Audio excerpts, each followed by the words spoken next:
जैसा कि पूरी दुनिया व हम सभी लोग जानते हैं, ब्रह्मांड में एक ग्रह धरती है जिस पर ब्रिटिश शासनकाल में सूरज कभी अस्त नहीं होता था। इसी धरती पर एक देश अखंड भारत आर्यावर्त भी था। आज़ादी का बिगुल बजता रहा, अखंड आर्यावर्त भी इससे अछूता नहीं था। 11 जून 1897 को अखंड भारत के संयुक्त प्रांत के शाहजहांपुर सिरनी बाग मोहल्ला में पिता पंडित मुरलीधर व माता मूलमती की कोख से एक बच्चे का जन्म हुआ, जो आगे चलकर बड़ा क्रांतिकारी साबित हुआ, जिसका नाम था पंडित राम प्रसाद बिस्मिल।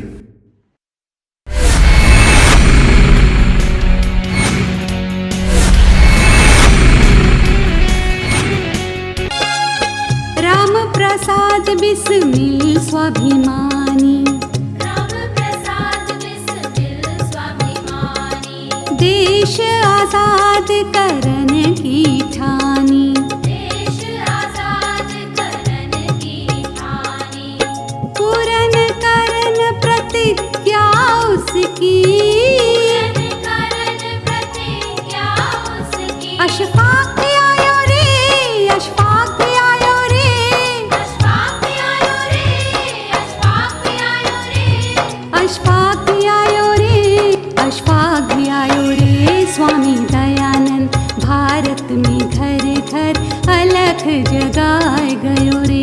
स्वामी दयानंद भारत में घर घर अलग जगाए गयो रे।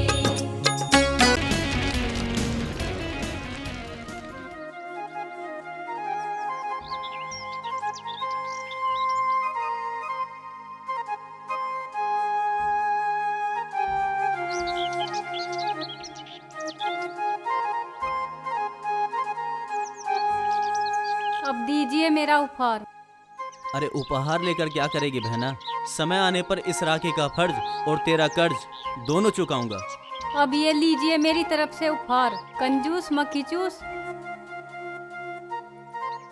समय का बहाना बनाकर बहन को उपहार देने से तो मना कर देगा, पर घर की जिम्मेदारियों से कैसे बचेगा बेटा?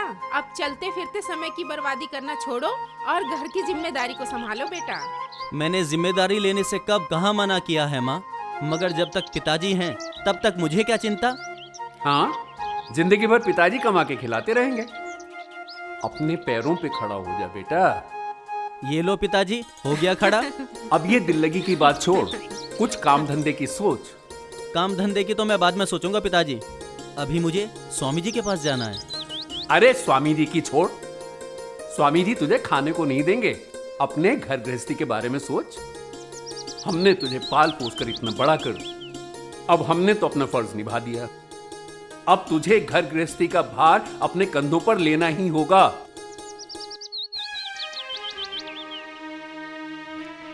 क्या आप भी सुबह सुबह अपना भाषण लेकर बैठ जाते हैं? अभी खेलने खाने की उम्र है लल्ला की। खेलने खाने से फर्क नहीं पड़ता, जीवन में कुछ काम भी करना पड़ता है। मेरा बेटा है, कुछ करेगा ही, पर करेगा कुछ बड़ा। हाँ, तुम्हारी शिक्षा पे चला ना तो बेड़ा गर्क कर देगा घर का। आप तो बस रहने दो, आपको तो कोई लड़ने वाला चाहिए।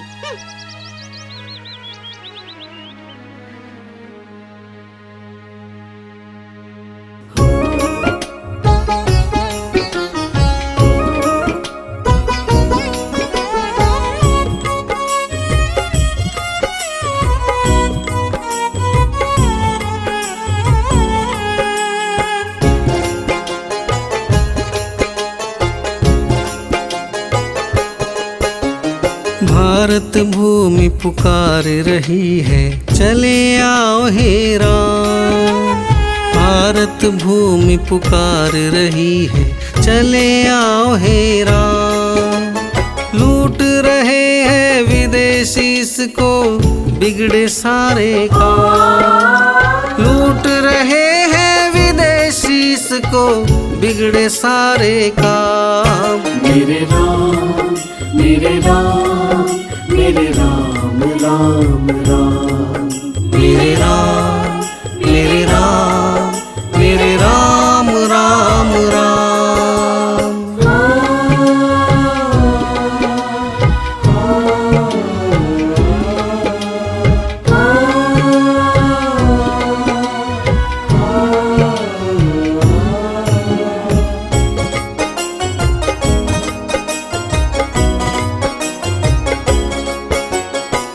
हमारी भूमि संकट में है, विकट स्थिति बन बैठी।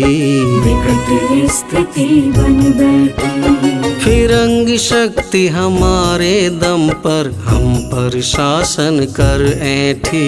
हम पर शासन कर बैठी। गोली और बारूद का सामना कैसे होगा फूलों से। बिलख रहा है मेरा भारत, लहू लुहान है सूलों से। कूद पड़ो रण क्षेत्र में लेकर हाथ में तीर कमान। मेरे राम मेरे राम मेरे राम राम राम।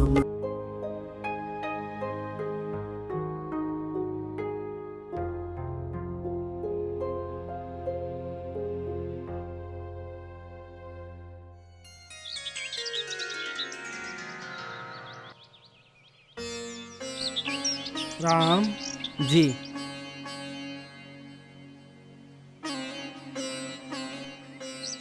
प्रणाम स्वामी जी। प्रणाम, आयुष्मान भव। तुम नहीं गए?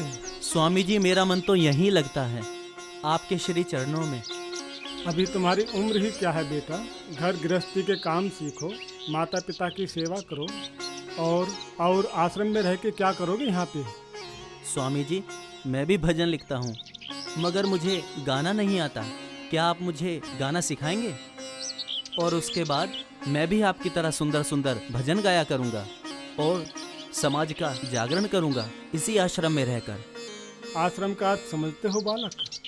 जी आश्रम का अर्थ होता है परिश्रम ही परिश्रम। बालक, आपकी इतनी कोमल काया है, आश्रम में रहकर कोयले की तरह तपना पड़ेगा। क्या कर पाओगे? इससे अच्छा है घर जाओ या कोई दूसरा आराम का काम कर लो जिसमें परिश्रम कम हो। मैं किसी मुसीबत से नहीं डरता स्वामी जी। अगर मैं एक बार कुछ ठान लूं तो मैं किसी भी हद तक जा सकता हूं उसे पाने के लिए। हाँ, किस हद तक जा सकते हो तुम? क्या आप मुझे गाना सिखाएंगे? अगर संगीत सीखने की तुम्हें इतनी ही इच्छा है तो मैं संगीत अवश्य सिखा दूंगा, लेकिन तुम्हें कुछ नियमों का पालन करना होगा। जी गुरुजी, मैं करूंगा स्वामी जी, आप आज्ञा दें। तुम्हें सारे दुर्व्यसन, अंधविश्वास, पाखंड, सामाजिक बुराइयां, सब कुछ का त्याग करना पड़ेगा। क्या कर सकोगे? और एक सच्चा इंसान बनना पड़ेगा। एक मनुष्य मनुर्भव बनना, उसी रास्ते पर चलना होगा। क्या कर सकोगे? स्वामी जी मेरे माता पिता ने मेरे अंदर कोई भी बुरी आदत नहीं पड़ने दी, फिर भी मैं सारी बातों का ध्यान रखूंगा। बहुत अच्छे।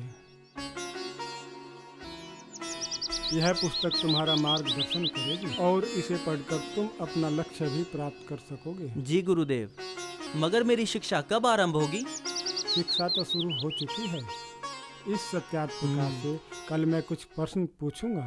यदि तुमने उनके सही सही उत्तर दे दिए तो तभी से संगीत की शिक्षा प्रारंभ हो जाएगी। जी गुरुदेव। आयुष्मान भव।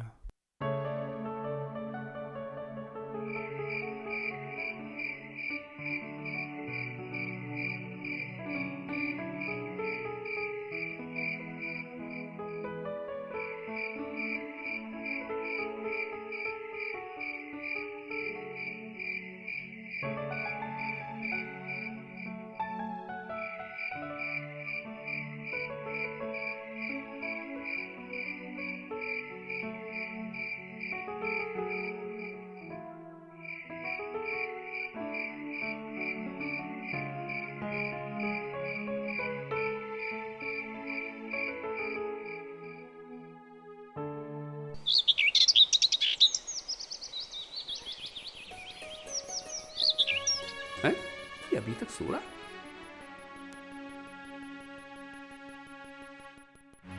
सत्यार्थ प्रकाश? राम राम। जी जी जी पिताजी। ये कूड़ा लाया कहां से? पिताजी इसका नाम आदर से लीजिए, ये श्रेष्ठ ग्रंथों में से एक। अरे लाया कहां से? पिताजी आर्य समाज मंदिर गया था, वहीं पर स्वामी सोमानंद जी ने दी है। कितनी बार कहा है तुझसे वहां मत जाया कर, उस ढोंगी सोमानंद के पास। पर पिताजी वो बहुत बड़े ज्ञानी ध्यानी हैं। अरे कैसा ज्ञानी ध्यानी है मैं जानता हूं। तुझे बिगाड़ रहा है वो, इसीलिए ये पुस्तक दी है। देखो ना माँ। और तू नहीं जानता कि इसमें मूर्ति पूजा का खंडन किया गया है, सनातन धर्म का घोर अपमान किया है, मजाक बना के रख दिया है। जा इसे बाहर फेंक के आ। और आज के बाद आर्य समाज मंदिर गया तो मुझसे बुरा कोई नहीं होगा। सोमानंद की तो सोमानंद नहीं पिताजी, स्वामी सोमानंद सरस्वती, वो मेरे गुरु हैं। नालायक, बाप से जबान लड़ाता है। ये क्या कर रहे हो? जवान बेटे पे हाथ उठा रहे हो? हैं? अब ये जवान हो गया, सुबह तक तो दूध पीता बच्चा था। जवान बेटे पे हाथ उठाते हैं क्या? ना, आरती उतारी जाती है। क्यों करता है ऐसे काम बेटा? कुछ तो बोल। अरे जरा मुस्कुरा दे।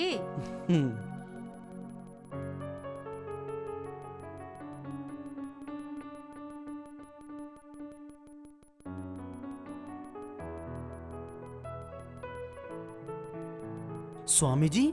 अरे राम, तुम आओ आओ, बैठो, डरो नहीं। यही सोच रहे हो ना कि एक साधु के हाथ में शस्त्र। जी बेटा, धर्म को बचाने के लिए शास्त्र और देश बचाने के लिए शस्त्रों की जरूरत होती है। कोई भी ऐसा देवी देवता हमारा नहीं है जिसके एक हाथ में वेद आदि ग्रंथ हो और दूसरे में शस्त्र न हो। मगर गुरुजी, किंतु मगर बेटा, जब से हमने शस्त्र और शास्त्र दोनों छोड़ दिए तभी से हमारा देश पराधीन हो गया। शास्त्रों के साथ साथ शस्त्रों की भी जरूरत होती है। जी। स्वतंत्रता की रक्षा के लिए शस्त्र उठाने ही होंगे, तभी हम अपने देश को स्वतंत्र करा पाएंगे। मगर गुरुजी, आप तो। हाँ, मैं एक साधु हूँ, लेकिन उससे पहले माँ भारती का लाल हूँ। स्वाध्याय और ज्ञान प्रचार करना एक सन्यासी का कर्तव्य है, लेकिन धर्म की रक्षा करना भी धर्म है, और धर्म की रक्षा बिना शस्त्रों के संभव नहीं है। मगर स्वामी जी, देश और धर्म की बात तो ठीक है, मगर आज के जमाने में तो वंदे मातरम बोलना भी गुनाह और अपराध है। लेकिन ऐसा कहाँ है? हमारे ही देश में, आपके देश में। मेरे ही एक दोस्त ने थोड़े दिन पहले वंदे मातरम बोला था तो उसे पुलिस पकड़ कर ले गई। बेटा, पुलिस का दोष नहीं है, वह तो सरकार के मुलाजिम है। लेकिन क्या ये सरकार समझती है कि वो वंदे मातरम कहने से रोककर देशभक्ति के जज्बे को रोक सकेगी? मगर स्वामी जी, लोग डरते हैं, वो अपराधी नहीं हैं। बेटा, अपराधी वो लोग नहीं हैं जो डरते हैं, अपराधी तो वो लोग हैं जो डराते हैं। उन्हें डर है कहीं वंदे मातरम कहने से लोगों के दिलों में देशभक्ति पैदा न हो जाए। अगर लोगों के दिलों में देशभक्ति पैदा हो गई तो अंग्रेजों को देश छोड़कर भागना पड़ेगा, और अंग्रेज देश छोड़कर भाग गए तो हम स्वतंत्र हो जाएंगे। अगर देशभक्ति अपराध है तो मेरा मन करता है कि ये अपराध मैं बार बार करूं। अरे बेटा, तुमने तो मेरे दिल की बात कह दी। माँ भारती के हजारों युवक भी यही चाहते हैं। आज से मैं तुम्हें शस्त्र और शास्त्र दोनों की शिक्षा दूंगा। मेरी तरफ से लीजिए यह छोटा सा उपहार। जय हो गुरुजी। विजयी भव, आयुष्मान भव। लीजिए पिताजी पानी। राम की माँ, ये मैनपुरी षड्यंत्र केस में गेंदालाल गिरफ्तार हो गया। कौन गेंदालाल? अरे मैं तो इसे भला इंसान समझता था, और ये तो सिरफिरा निकला। अरे क्या जरूरत थी इसे घर गृहस्थी छोड़कर गैर कानूनी काम करने वालों के साथ जा मिला। किनके साथ जा मिला गेंदालाल? अरे मुझे क्या पता, इस पेपर में लिखा है मुकंदी लाल, दम्मी लाल, किरोड़ी लाल गुप्ता, सिद्ध गोपाल दास और सीपी सिंह, इन सब ने मिलकर शिवाजी समिति बना ली। अंग्रेजों को भनक लग गई। मुट्ठी भर लोग चले थे देश को आजाद कराने। अब अंग्रेजों ने मैनपुरी कोर्ट में चला दिया मुकदमा। कहीं ये वही मुकुंदी लाल और दम्मी लाल तो नहीं जो कुछ दिन पहले हमारे घर राम से मिलने आए थे? हाँ हाँ, वही तो। नए नए लड़कों को फंसाते फिरते हैं, भड़काते हैं और मरवाएंगे एक दिन, फांसी पे चढ़वा देंगे। देखना तुम किसी दिन। हाँ? राम बेटा, इधर आओ। जी।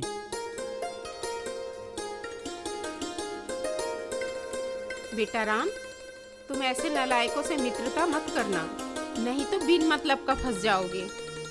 पुलिस रस्सी का सांप बनाने में तो माहिर है, और ये तो फिर अंग्रेज हैं, तिल का ताड़ बना देंगे। बहुत बेरहम हैं, इनसे दूर ही रहना। मगर माँ, मैं इनमें से किसी का नाम तक नहीं जानता। मेरा इनसे दूर दूर तक कोई वास्ता नहीं है। तेरा किससे क्या वास्ता है और तू किस रास्ते पर चल रहा है, हम सब जानते हैं। हम पिता हैं तुम्हारे।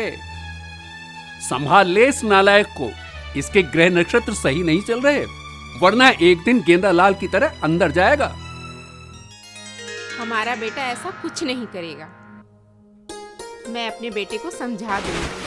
गेंदालाल दीक्षित जी, मैं आपको कविता की कुछ पंक्तियां सुनाना चाहता हूँ। हाँ हाँ, सुनाओ। है देश को स्वाधीन करना जन्म मेरा संसार में, तत्पर रहूंगा मैं सदा अंग्रेज दल संहार में। अन्याय का बदला चुकाना मुख्य मेरा धर्म है, मद दलन अत्याचारियों का प्रथम मेरा कर्म है। वाह, लेकिन इसकी अगली पंक्तियां कुछ ऐसी होनी चाहिए। यदि देश हित मरना पड़े मुझको सहस्त्रों बार भी, तो भी मैं ना इस क्लेश को निज ध्यान में लाऊं कभी। हे ईश भारत भूमि में शतबार मेरा जन्म हो, कारण सदा ही मृत्यु का देशोपकारक कर्म। मुरलीधर का बेटा आर्य समाजी हो गया, ना देवता को मानता है ना किसी भगवान को। फंस गया केस में, मिल गई धार। चोखा हुआ क्या क्रांतिकारियों का? हुजूर वे भाग गए। फिर भाग गए? निकम्मो तुम क्या कर रहे थे? हुजूर हम उनके पीछे भागे थे, लेकिन वो फिर हमें चकमा देकर निकल गए। तुम्हें चकमा दे गए? तुम कितने आदमी थे? हुजूर हम कई लोग थे। फिर कैसे चकमा दे गए? हुजूर हमारे पहुंचने से पहले ही वो क्रांतिकारी लोग चौकन्ने हो जाते हैं। वो कैसे? हुजूर उन्होंने कोड वर्ड बना रखा है। क्या कोडवर्ड है? हुजूर लोग हमें देखकर चिल्लाते हैं गधे के सिर पर सींग, और यह सुनकर क्रांतिकारी भाग जाते हैं। फिर गधे के सिर पर सींग क्यों बताते हैं? हुजूर जो ये हमारी टोपी है, इसी को वो गधे के सिर पर सींग बताते हैं। हाँ, that's the mistake। कुछ करना पड़ेगा।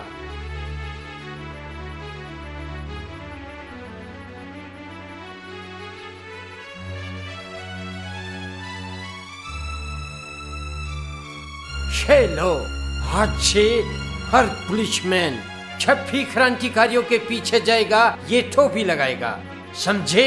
जी हुजूर। ओके, शू एंड खो।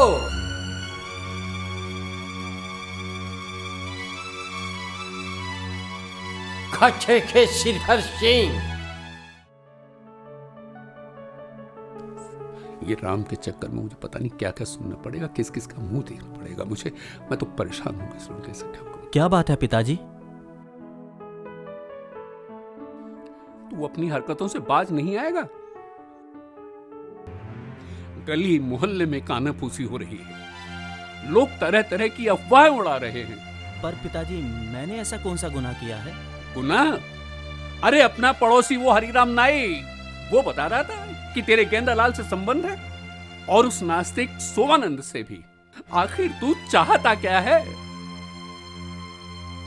मगर पिताजी, आर्य समाज में जाना भी क्या गुनाह है? क्या देश और धर्म के लिए चिंता करना भी गुनाह है? हाँ, गुनाह है। कुछ ऊंच नीच हो गई ना तो घर में चवन्नी तक नहीं है जमानत के लिए। घर में नहीं है दाने और अम्मा चली भुनाने। मगर ऐसा कुछ भी नहीं है पिताजी। हम तुम्हारे पिताजी हैं, हमने धूप में बाल सफेद नहीं किए हैं। हम सब जानते हैं। अब कुछ हो या ना हो, तू उन सब लोगों का साथ छोड़ दे।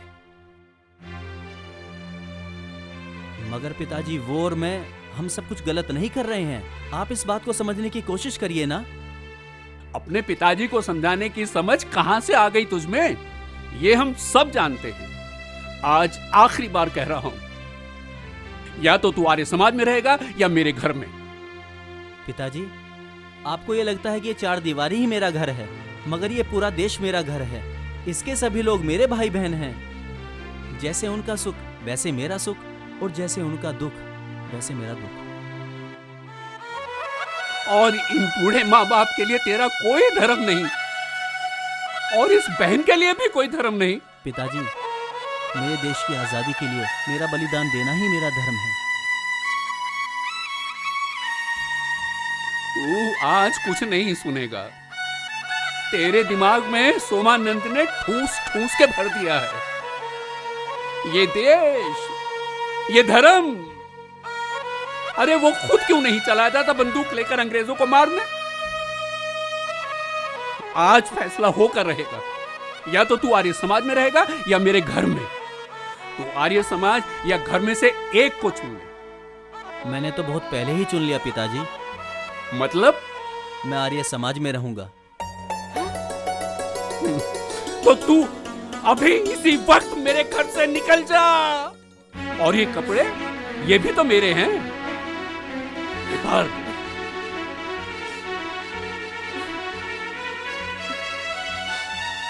लीजिए। बहना, घर से मत जाओ भैया। नहीं बहना, नहीं भैया। अब मुझे जाना ही होगा। बेटा राम, अरे लौट कर मत आइयो।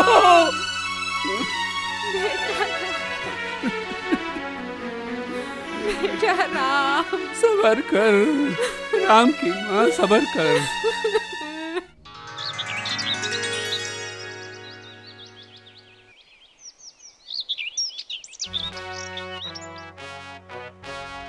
धन्यवाद भाइयों, आप हैं बनारस की शान चंद्रशेखर आजाद। आप कोई साधारण नौजवान नहीं हैं। आपके बोलने से महारानी विक्टोरिया का सिंहासन भी हिलता है और आपके जवाब से अंग्रेजी जजों की बोलती बंद हो जाती है। मैंने अपने जीवन में ऐसा निर्भीक और जोशीला नौजवान नहीं देखा। हम सबका सौभाग्य है कि ऐसा नौजवान हमारे बीच में है और हमें ऐसे नौजवान को गौरवान्वित और सम्मानित करने का अवसर प्राप्त हुआ है। इस युवक ने अंग्रेज जज की बोलती बंद कर दी थी, तब से ये सबका प्यारा हो गया है। देखो, आज पंडित मदन मोहन मालवीय भी इसका स्वागत कर रहे हैं। मगर देश को ऐसे लोगों की जरूरत है क्यों? देश आजादी के लिए बलिदान मांग रहा है। हम ऐसा कुछ क्यों नहीं कर पाते कि लोग हमारा भी फूल मालाओं से स्वागत करें? हाँ भाई, मैंने भी अपने गुरु स्वामी सोमानंद से शस्त्र और शास्त्र दोनों की शिक्षा ली है, मगर लाभ सिर्फ चंद्रशेखर आजाद को ही क्यों मिल रहा है? क्यों, तुम्हें चंद्रशेखर जी से जलन हो रही है? जलन नहीं भैया, हमें खुशी हो रही है। और हमें ऐसे इंसान को अपने साथ रखना जिससे देश के लिए हम मिलकर कुछ काम कर सकें। इस कार्य में भी मैं तुम्हारा साथ दूंगा। बिस्मिल जी, आप मेरे घर चलिए, मैं आजाद जी को लेकर आता हूँ, वहीं बैठ के बात करेंगे। ठीक है, चलिए बिस्मिल जी।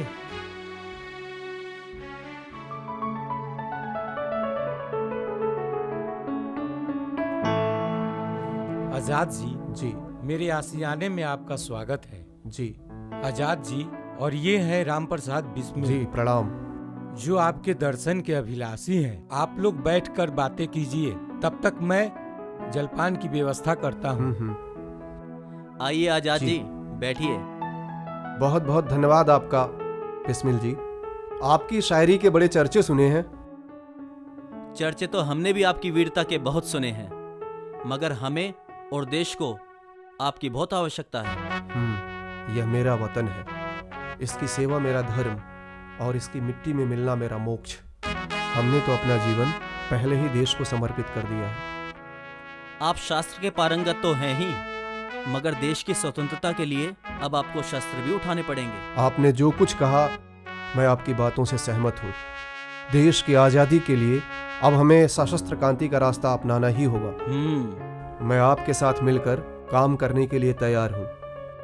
तो आज से फिर हम एक हुए, साथ जिएंगे और साथ ही मरेंगे। हम मरेंगे नहीं, हम अमर रहेंगे। हम आज़ाद थे, आज़ाद हैं और आज़ाद ही रहेंगे।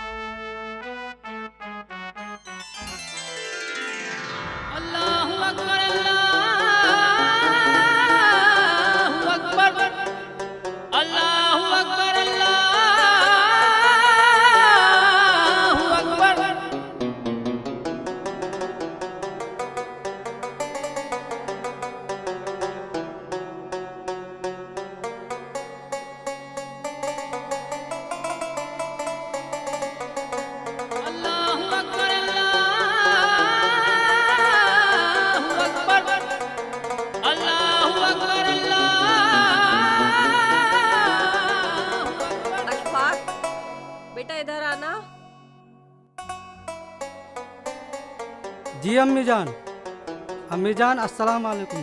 वालेकुम सलाम। बेटा अशफाक, जी अम्मी। ये चादर भूरे मियाँ की मजार पर चढ़ाकर आना है तुझे। जी अम्मी जान। ठीक है।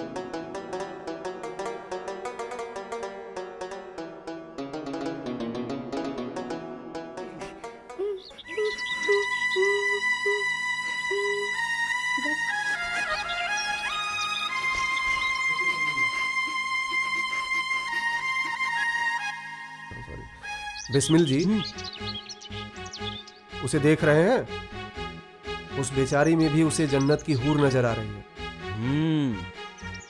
उसकी ओर ही बढ़ा चला जा रहा है। चले कर दे ठुकाई। अरे नहीं नहीं, बिना विचार करे किसी परिणाम पर क्यों पहुंचना? पहले देख लेते हैं वो करता क्या है।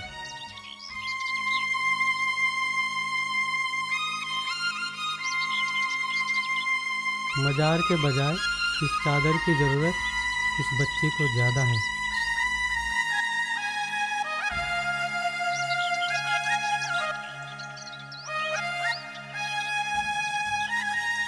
खुश रहो बेटी।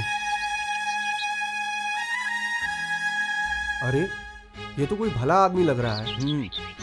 भला तो लग ही रहा है, साथ में विचारशील भी लग रहा है। क्या कहते हैं आजाद जी, ये अपने काम आ सकता है? चलिए चलकर देखते हैं। चलिए।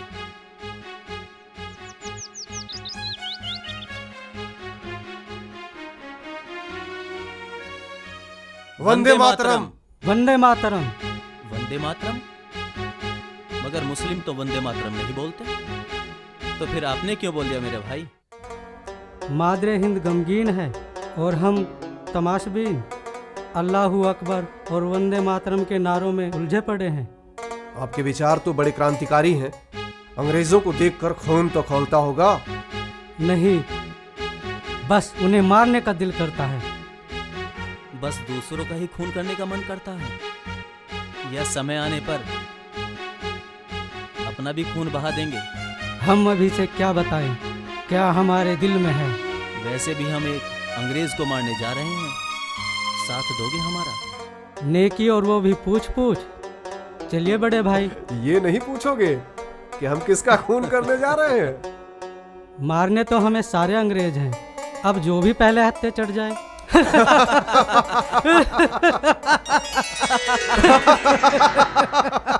गेंदालाल दीक्षित आगरा में बंद हैं। वही मैनपुरी षड्यंत्र केस वाले। और हमें उन्हें हर हाल में छुड़ाना है। संगठन में शक्ति होती है, संगठित होकर ही उन्हें छुड़ाया जा सकता है। तो क्या कहते हैं, बनाया जाए एक नया संगठन? जी बिल्कुल, लेकिन क्या नाम होगा संगठन का? मातृवेदी। नाम अच्छा है और यही हमारा लक्ष्य भी है। सिर्फ 3 आदमी। ये सिर्फ 3 आदमी एक दिन 3 करोड़ जरूर बनेंगे।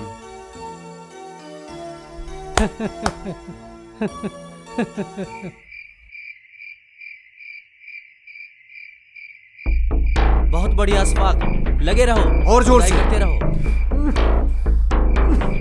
और जोर से अशफाक, और जोर से मार।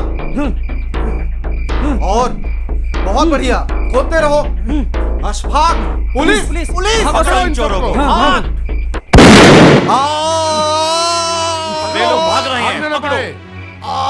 भागो भागो सभी भागो भागो। रुक रुक, चल चल। वंदे मातरम। भाग रहा है, चल अब मौका में तेरी ठुकाई होगी। सीधे सीधे चल। छुड़ाना है। जब पुलिस का डंडा बजेगा।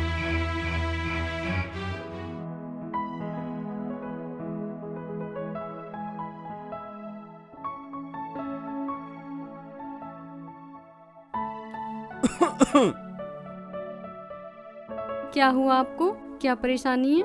मुझे कोई परेशानी नहीं है, मैं यहाँ कोई दवा लेने नहीं आया हूँ। आप यहाँ किस लिए आए हैं? एक डॉक्टर दूसरे डॉक्टर के पास दवा लेने आता है क्या? जो दूसरों का इलाज करता है वो खुद का भी इलाज कर सकता है। ओह, तो आप एक डॉक्टर हैं? बेशक, लंदन रिटर्न। तो फिर आप एक काम करेंगे? बेशक, बोलिए। हमारे डॉक्टर साहब शहर से बाहर गए हुए हैं और कुछ मरीज हैं, आप उनको देख लो। ठीक है, चलिए। जी आइए। ये मरीज है।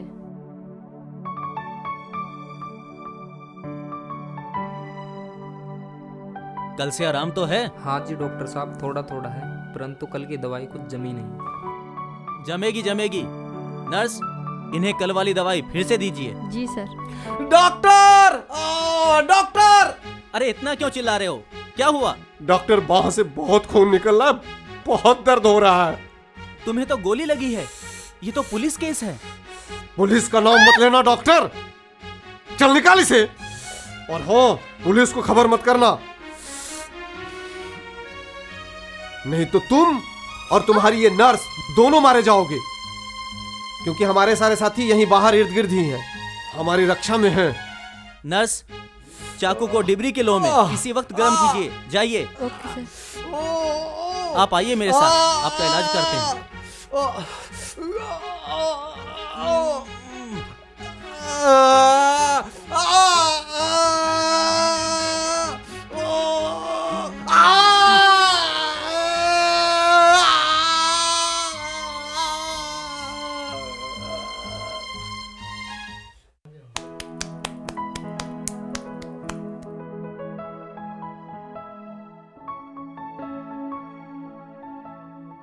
राम प्रसाद कहाँ है? राम भैया तो कई महीनों से लापता है। रिपोर्ट नहीं लिखाई लापता होने की? क्या हुआ दीवान जी? राम प्रसाद के खिलाफ गिरफ्तारी का वारंट है। क्या कर दिया उसने? जेल की दीवार तोड़कर गेंदालाल दीक्षित अपराधी को फरार कराने का प्रयास किया है। हे भगवान। अभी तो मैं जा रहा हूँ, जैसे ही उसकी कोई सूचना मिले पुलिस स्टेशन में खबर कर देना, नहीं तो सारा का सारा परिवार अंदर जाएगा, समझ गए? जी जी दीवान जी। देखी अपने लाडले की करतूत।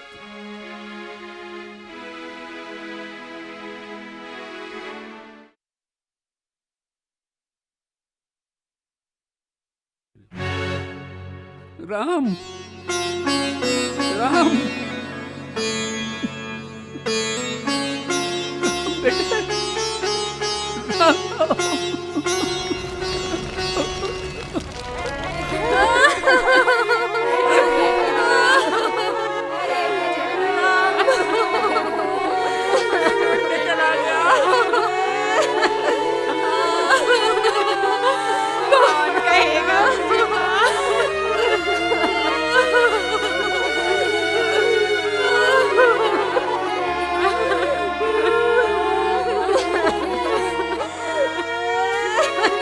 डॉक्टर!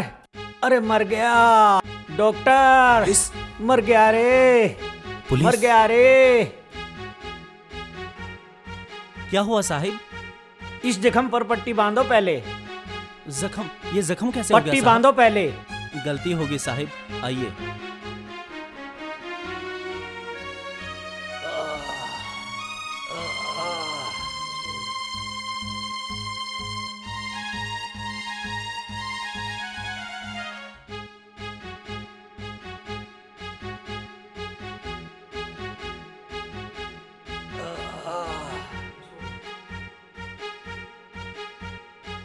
मैंने पट्टी कर दी है, जल्दी ठीक हो जाएगा। आप तो कपड़ा लगाए हुए हो मुंह पे, ये बात तो सही है, लेकिन ये हट्टा कट्टा मरीज कपड़ा लगाए हुए है, ये दमे का मरीज है साहब, कपड़ा हटाएगा तो और सभी को भी दमा हो जाएगा। वैसे आप कहें तो हटवा दूं? रहने दो, चलता हूँ।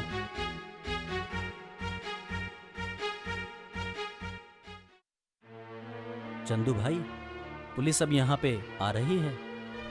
हाँ, लगता है उन्हें हम पर शक हो गया है, इसलिए अब यहाँ से अन्न जल उठाना ही पड़ेगा। क्या कहते हो, कोसमा चलें? वहाँ मेरी बहन का ससुराल है। पुलिस अगर वहाँ भी पहुँच गई तो अभी हम दोनों का साथ रहना ठीक नहीं है, इसलिए कुछ दिनों के लिए अलग अलग रहते हैं। मेरे मित्र सदाशिव के घर में चला जाता हूँ। मगर मैं तो अपनी बहन के यहाँ ही रहूँगा, थोड़ा भेस बदल कर रह लूँगा। वैसे भी उन्हें हर साल अपने खेतों में काम करने के लिए एक मजदूर की जरूरत पड़ती ही है, क्यों ना इस बार मैं वहाँ काम कर लूँ। तो फिर ठीक है, जब चलना ही है तो निकल लेते हैं। कल करे सो आज कर, आज करे सो अब।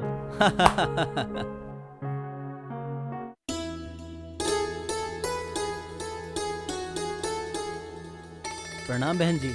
ये किससे मिलना है? बहन जी, मैंने सुना है कि आपको खेतों में काम करने के लिए आपको एक नौकर की तलाश है। खेतों में काम किया है कभी? जी बहन जी, मुझे खेती बाड़ी का सारा काम आता है। ठीक है, रहना खाना और महीने में 2 रुपया पगार मिलेगा। मेरी खुशकिस्मती।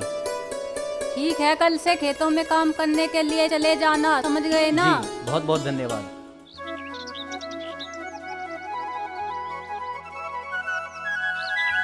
अरे सुनो भैया, जरा बात सुनो, जरा बात जी। सुनो। हाँ भैया। इस बार हम मालकिन को बोल दिए हैं कि कपास हम सरकारी एजेंटों को बिल्कुल नहीं बेचेंगे। क्यों भैया, ऐसा क्या? सरकार हमसे कपास लेती है और उसे लंदन भेज देती है। वहाँ से कताई बुनाई होकर कपड़ा बनकर आता है और हमें कोटे की दुकान से पूरे साल में क्या मिलता है? 2 जोड़ी कपड़ा। क्यों? हाँ ये तो है, लेकिन कपास नहीं बेचोगे तो क्या करोगे? हम मन्नू जुलाहा को मना लिए हैं। कपास की बुनाई करके आटी बनाकर खादी के कपड़े बनाएंगे और उन्हें 2 गुना पैसों में बेचेंगे। हाँ ये बात तो सही है भैया, इससे गांव का धन गांव में ही रहेगा। गांव और गांव वाले जो हैं आत्मनिर्भर हो जाएंगे। सही कह रहे हो। तो क्या सोचे हैं भैया? सोचना क्या है भैया, हम भी फैसला कर चुके हैं कि हम भी कपास की कटाई करवाकर व्यापार करेंगे कपड़ा बनाकर। भैया एक बात और। वो क्या? हम अंग्रेजों की बेगारी प्रथा का भी विरोध करेंगे। अब हम चाहे कुछ भी काम करें, अंग्रेज आते हैं और मुफ्त में हमारी गाड़ी ले जाते हैं, हमें भाड़ा तक नहीं देते। वो तो है भैया, कोड़े मारते हैं ना यदि हम उनकी बेगारी नहीं करते हैं तो। ओ कितने आते हैं बेगारी कराने? वह बस 1 या 2 ही अंग्रेज। और आप सब लोग कितने होते हैं खेत में? हम तो बहुत सारे होते हैं। इस बार वो गांव में बेगारी कराने आए, उनको ठोक देते हैं। जी। कम से कम गांव की तरफ नजर उठाकर तो नहीं देखेंगे। और सही कह गांव रहे में भी स्वराज्य का सूरज तो उगना ही चाहिए। जी भैया। क्यों भैया? जय किसान। जय किसान। बहन ने भी आज क्या काम दिया है, बथुआ मंगाया है, पर यहाँ चारों तरफ सरसों ही सरसों है। मगर आज मक्के की रोटी और सरसों का साग ही चलेगा।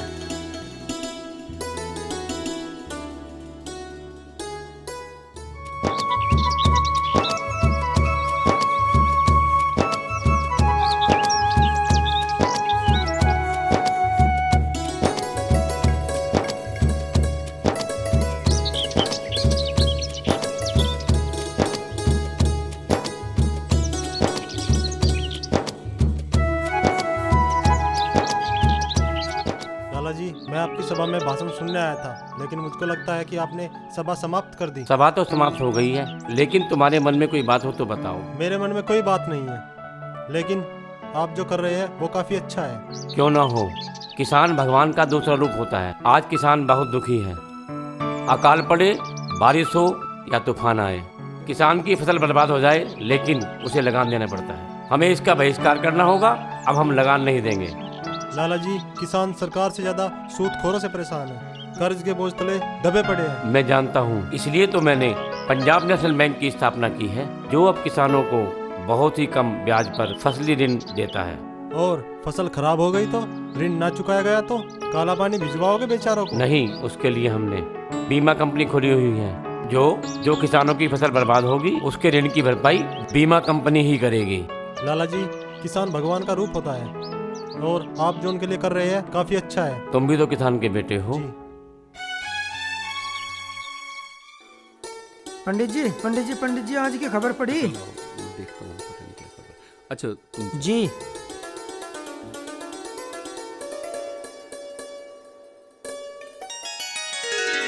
राम की माँ। क्या हुआ जी? प्रथम विश्व युद्ध में भारतीयों ने अंग्रेजों का मन से साथ दिया है, इसलिए ब्रिटिश सरकार ने आम माफी की घोषणा कर दी है। आम माफी मतलब ये कि जो झूठे सच्चे मुकदमे लगाए थे उनको माफ कर दिया गया है, जेल से रिहा कर दिए गए हैं। काश आज मेरा राम बेटा भी जीवित होता तो उसका भी अपराध माफ हो गया होता और घर वापस आ जाता। माँ, मैं जीवित हूँ। बेटा राम बेटा,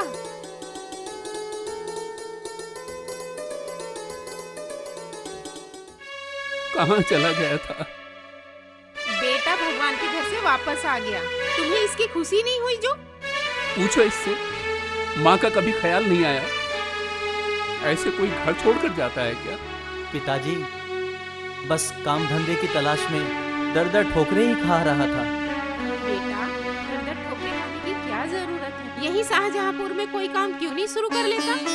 यहाँ घर में फूटी कोड़ी तक नहीं है, फिर मैं यहाँ काम कैसे कर लेता? ये है ना, तू चिंता मत कर। ये गले का हार देख रहा है, इसे बेचकर एक दुकान खोल ले। कैसी बात करती है माँ, ये तो तेरे सुहाग की निशानी है, इसे कैसे बेचा जा सकता है? आखिर तू चाहता क्या है? बूढ़े माँ बाप भूख से मर जाएं क्या? और तू पूरी दुनिया में काम के लिए भटकता रहे। अरे तब क्या अचार डलेगा इसका? राम की माँ, दे दे इसे। पिताजी। और कह दे आज ही दुकान खोल ले। ये ले बेटा। पिताजी, हम कुछ और काम कर लेंगे, आप ऐसी बातें मत नहीं कीजिए। नहीं, मुझे और कुछ नहीं सुनना, कुछ नहीं सुनना।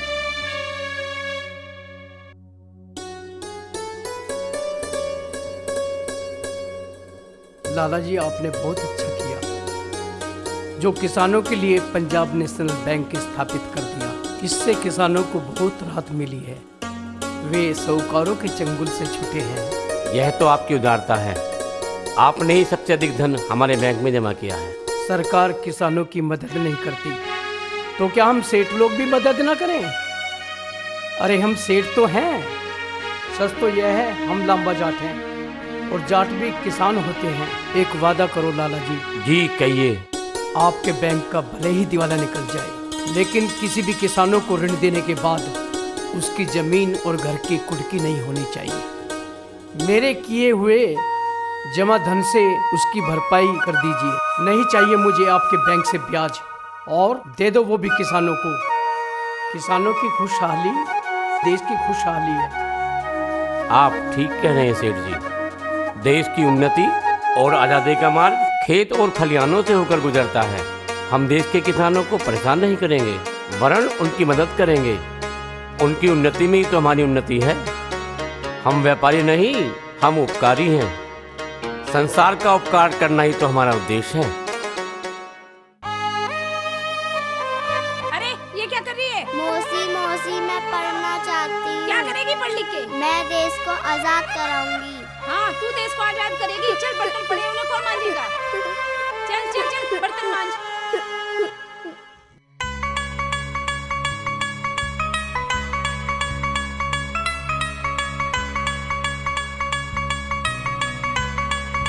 ए भगत सिंह गबरू। अरे भाभी, दूर रह के बात करा करो, क्यों मुझे परेशान करती रहती हो बार बार? अरे जवान हो गया, शादी ब्याह चाले। तुम्हें क्या करना है इससे? अरे मेरी बहन जवान हो रही है, कहो तो बात चलाऊं। गांव में बहुत लोग हैं, उनसे बात चला लो उनकी, हमें परेशान मत करो। अरे घर बसा ले। मुझे देश के लिए कुछ करना है। अरे देश के लिए क्या करेगा जब तू बच्चे पैदा नहीं कर सकता? देश भी तभी बढ़ेगा जब बच्चे पैदा होंगे। चला है देश आजाद कराने। अपना काम कर तू। इसको समझाना भी बेकार है, पता नहीं इसको क्या हो गया है।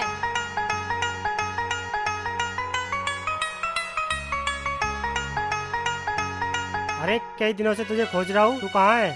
4 साल का तेरा लगान बाकी है, कब जमा करेगा? सरकार, मुझे 1 हफ्ते का मोहलत दे दो। नहीं नहीं, मोहलत नहीं है, जल्दी जमा कर। कल मेरी बेटी की शादी होने वाली है, उसी के चक्कर में लगा हूँ। नहीं नहीं, इससे हमें कोई फर्क नहीं पड़ता। ये मेरी इज्जत अब आपके चरणों में है। नहीं नहीं, 4 साल का लगान जल्दी जमा कर दे, नहीं तो डंडे लगाऊंगा।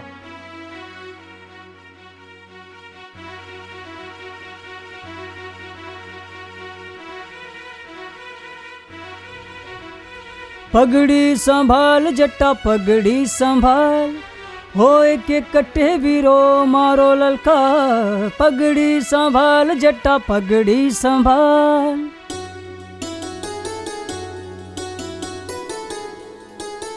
मन की लहर पुस्तक बड़ी अच्छी है, क्या इसकी रचनाकार आप ही हैं? जी लाला जी, ये छोटा सा काम इस नाचीज ने ही किया है। तुम्हारे विचार तो क्रांतिकारियों की तरह हैं। तुम अवश्य ही एक दिन देश में मन की लहर की तरह क्रांति की लहर लाओगे, ऐसा मेरा विश्वास है। लाला जी, आपकी कोई संतान है? क्या मतलब? मतलब कि आप चाहते हैं मैं राम प्रसाद बिस्मिल देश की स्वतंत्रता के लिए पूरे देश में क्रांति की लौ जला दूं? तो आप ये नहीं चाहेंगे कि आपके घर में से कोई देश की स्वतंत्रता के लिए योगदान करे? बेटा, मैं बुढ़ापे में देश के लिए लाठियाँ और बंदूक सहने को तैयार हूँ। क्या तुम मेरी संतान नहीं हो? लाला जी, कपूर और घी से अग्नि प्रज्वलित हो चुकी है, तो आहुतियाँ तो दी ही जाएंगी। मैं धर्मपुत्र ये प्रतिज्ञा लेता हूँ कि भारत माता की पराधीनता की बीड़ियों को अपनी अस्थियों के शस्त्र से जरूर काटूंगा। मुझे तुम पर गर्व है। मैं आपके आशीर्वाद का अभिलाषी हूँ। मेरा आशीर्वाद सदैव तुम्हारे साथ है। इस पैसे को बांध के रखना पड़ेगा, कभी भी आ जाते हैं मांगने वाले।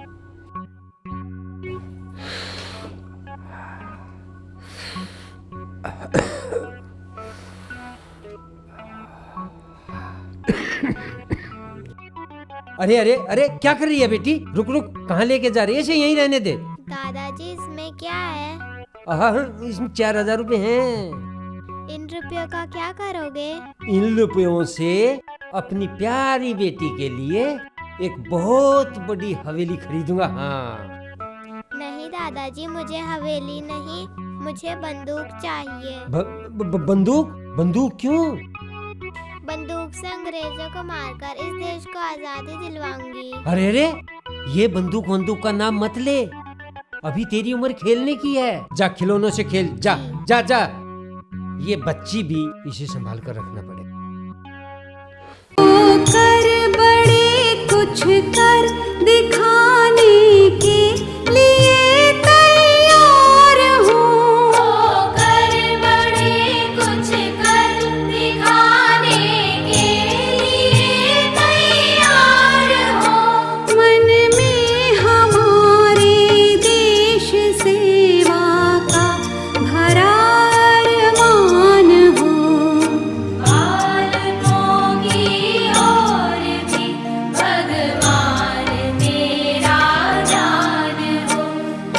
बालकों की ओर भी भगवान तेरा जान हो।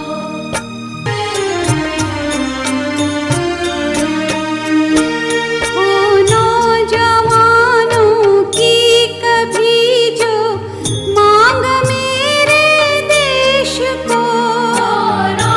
नौजवानों की कभी जो मांग मेरे देश को। बलिदान वेदी पर प्रथम रखा हमारा प्राण हो। बालकों की ओर भी भगवान तेरा जान हो।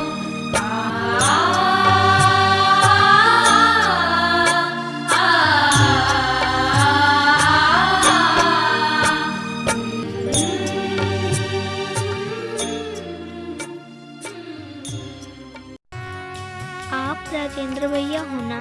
हाँ, और आप? मैं सेठ कुर्णिमल की पोती। अच्छा। मेरे दादाजी हमेशा हुक्का कुड़कुड़ाते रहते हैं, देश आजाद तो कराते नहीं। मेरे दादाजी के पास बहुत रुपए हैं, आप उन्हें छीन कर देश आजाद करा दो। मगर गुड़िया, आपके दादाजी पैसे रखते कहाँ हैं? ये हमें कैसे पता चलेगा? दादाजी हमेशा अपने पैसों की पोटली अपने पास रखते हैं।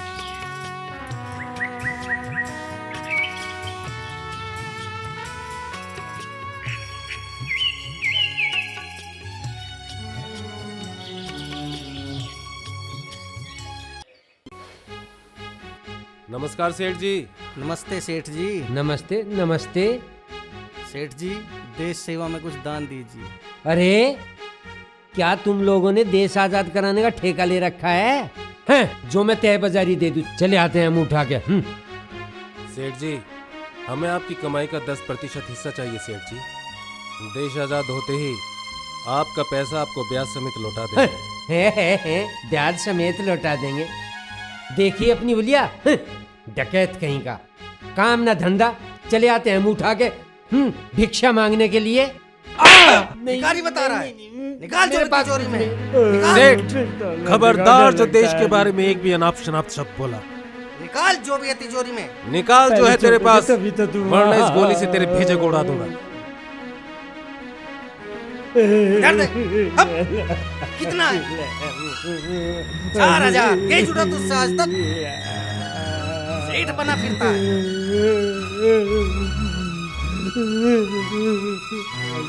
दे तो दिया ऐसा था डालेंगे तुझ तो बताओ पहले कुड़ी कुड़ी मल 2 बार कुड़ी माले कुड़ी 2 बार कुड़ी है क्या?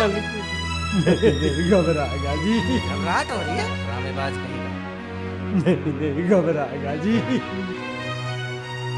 भगवान मैं लुट गया। पकड़, संभाल के रखना इस रसीद को, इसी से पैसा तुझे वापस मिलेगा। चलो राजेंद्र, चलो चलो रोशन जी।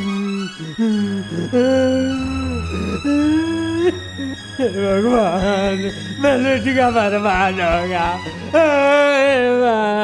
मैं तो लुट गया, बर्बाद हो गया साहब। रुक रुक, आने दो। हुजूर ये देखो हुजूर, मैं तो लुट गया, मैं तो बर्बाद हो गया, मुझे तो लूट लिया गया हुजूर। रुको शेठ खूर्निमल से हमने 4000 रुपए आजादी की जंग के लिए पाए, जो आजादी के बाद सूद समेत 4400 रुपए वापस कर दिए जाएंगे। रोशन सिंह, भावे वित्त मंत्री, भारत सरकार। ठीक है, तुम जा सकते हो, पुलिस अपनी कार्रवाई करेगी। जी आपका बहुत बहुत शुक्रिया।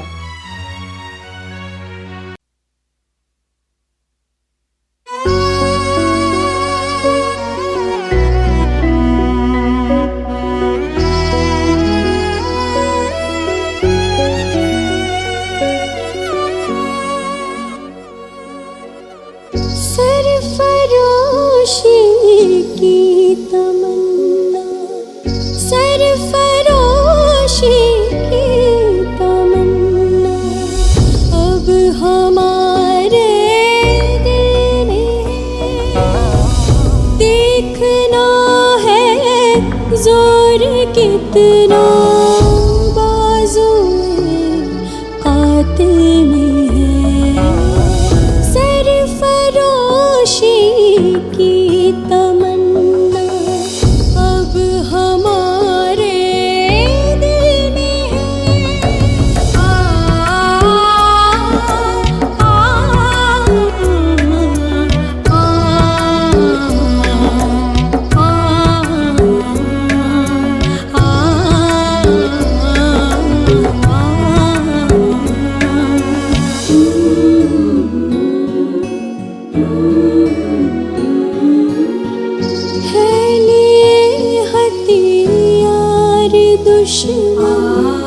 ताक में बैठा उधर है लिए हथियार दुश्मन, ताक में बैठा उधर और हम तैयार हैं सीना लिए अपना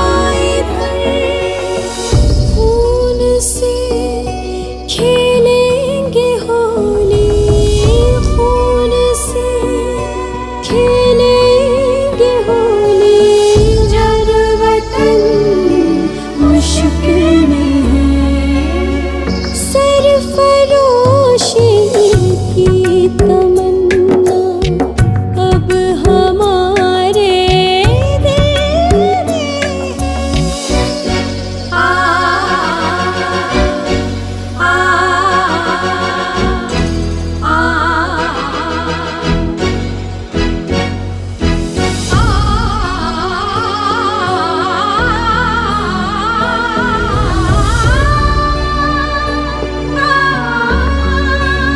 पकड़ो इन सबको, इनको भागा ना पाए।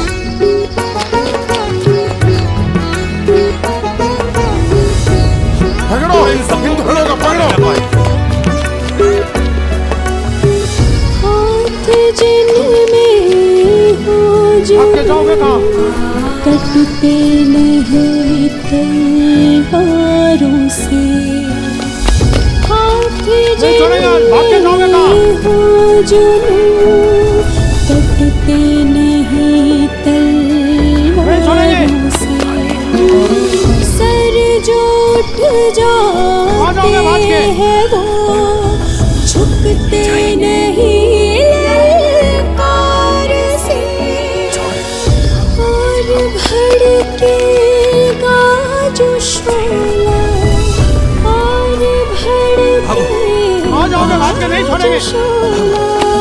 सहारे वंदे मातरम। सरफरोशी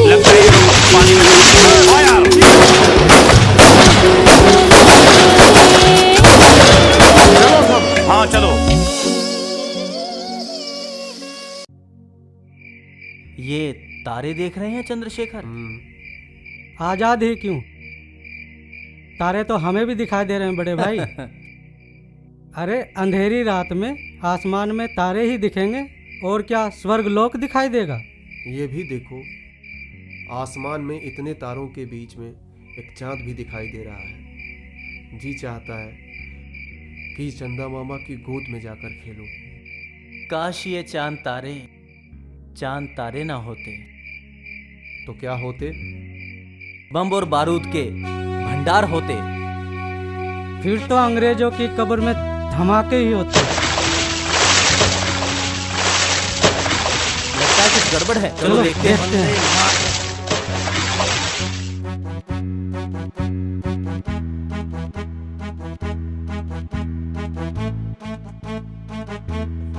रुक जाओ। कौन हो तुम लोग? मैं ठाकुर रोशन सिंह और मैं राजेंद्र लहरी। और हम दोनों क्रांतिकारी हैं। डरो नहीं, हम सब एक ही बिरादरी के हैं। हमारा लक्ष्य एक ही है, आजादी, और जिसे हम पाकर ही दम लेंगे। तुम लोगों के आने से हम और मजबूत होंगे। मगर ये सब कैसे? एक सेठ ने हमारे साथ ऐसा किया, हमारे पीछे पुलिस भेज दी। अच्छा, क्यों? सेठ ने ऐसा क्यों किया? हम सेठ की कमाई में से कुछ दान लेने गए थे देश सेवा के लिए। सेठ ने दिया नहीं, हमें छीनना पड़ा, वो भी ब्याज समेत लौटा देने के वादे के साथ। सेठ माना नहीं, हमारे पीछे पुलिस लगा दी। बाकी आपको पता ही। हम सब तो क्रांतिकारी हैं, ये सब होना तो हमारी किस्मत में लिखा है। किंतु ऐसी बातों से हमें घबराना नहीं चाहिए। ऐसी बातें तो हमारे इरादों को और मजबूत करेंगी। क्या आप लोग हमारे साथ मिलकर देश के लिए कुछ करना चाहेंगे? हाँ हाँ, क्यों नहीं। हमें तो देश के लिए जीना है और देश के लिए मरना है। सही। अगर हम तुम्हारे साथ देश के लिए कुछ कर सकें तो हमारे लिए सौभाग्य की बात होगी। हमारा तो जन्म ही देश सेवा के लिए हुआ है बंधुवर। वैसे आपने अभी तक अपना परिचय नहीं दिया। मेरा नाम चंद्रशेखर आजाद है। आपको कौन नहीं जानता पंडित जी, आपने तो अपने जवाबों से जज को भी सकते में डाल दिया था। और आपका नाम बड़े भाई? मैं भी बस माँ भारती का छोटा सा सेवक हूँ। राम प्रसाद बिस्मिल कहते हैं मुझे। बिस्मिल जी, आपके दर्शन और साथ से तो हमारा सीना फूला जा रहा है। सही कहा बिस्मिल जी। कोई मेरा भी परिचय करवाएगा? भाइयों, मैं अपना परिचय खुद ही करवा देता हूँ। मेरा नाम अशफाकुल्ला खां वारसी है। पहली बार सुना है ये नाम। अच्छा, ये सब छोड़ो, ये बताओ कि वो सेठ से लूटा हुआ धन कहाँ छुपा रखा है? वो धन हमने ऐसी जगह छुपा रखा है कि हमारे अलावा वहाँ कोई नहीं पहुँच सकता। कोई भी सेठ हमें धन देने को तैयार नहीं है, छीनना पड़ता है। पता नहीं ये लोग इस बात को कब समझेंगे। निराश मत हो दोस्तों, एक दिन यह बात सबको समझ में आएगी और वो देश की सेवा के लिए अपने खजाने खोल देंगे। मुझे तो लगता नहीं कि वो दिन कभी आएगा। इन सेठों को केवल अपने व्यापार की पड़ी है, केवल मुनाफा चाहिए। देश कहीं जाए इन्हें कोई फर्क नहीं पड़ता। ऐसी बात नहीं है रोशन सिंह जी, एक दो सेठ की वजह से हम पूरे देश के सेठों को बदनाम नहीं कर सकते। याद रखें, जूट किंग छज्जूमल जैसे सेठ भी हमारे देश में मौजूद हैं। अरे नालायक, तूने एक मोमबत्ती जलाने के लिए 3-4 तिल्ली बर्बाद कर डाले। क्या पैसा पेड़ पर लगता है? लो मालिक, मुझे आपकी नौकरी नहीं करनी। क्या मेरी जूट की सारी मिलें तुझसे चलती हैं? तेरे जैसे हजारों नौकर मिलते हैं। निकल जा मेरे घर से। हम तो समझते थे सेठ बहुत दानवीर है, लेकिन ये तो पूरा कंजूस है। एक तिल्ली के लिए नौकर को निकाल दिया घर से। रोशन सिंह जी, लगता है किसी कंजूस सेठ के घर में आ गए। अरे जो एक तिल्ली के लिए अपने नौकर को डांट रहा है, वो क्या सहायता करेगा हमारी? लगता तो यही है। कौन हो तुम लोग? जी मैं ठाकुर रोशन सिंह। और तुम? सेठ जी मेरा नाम राजेंद्र है, राजेंद्र लहरी। स्वागत है आपका, आइए। धन्यवाद सेठ जी। आओ राजेंद्र। बैठिए बैठिए बैठिए।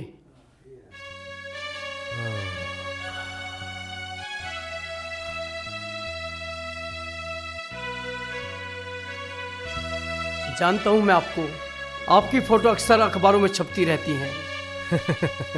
डकैती के सिलसिले में? अरे नहीं नहीं, आप तो देश के सच्चे क्रांतिकारी हैं। बताइए कैसे आना हुआ? बस सेठ जी हमें तो वो थोड़ा चंदे की जरूरत थी। हाँ ठीक है, मैंने कल ही 40,000 रुपये निकाल कर रखे हैं, मैं आपको दे देता हूँ और देश के लिए धन काम आएगा। ले लीजिए। अरे सेठ जी ये तो बहुत ज्यादा है। अब इस धन की आवश्यकता देश को है, व्यापार तो हम फिर भी कर लेंगे।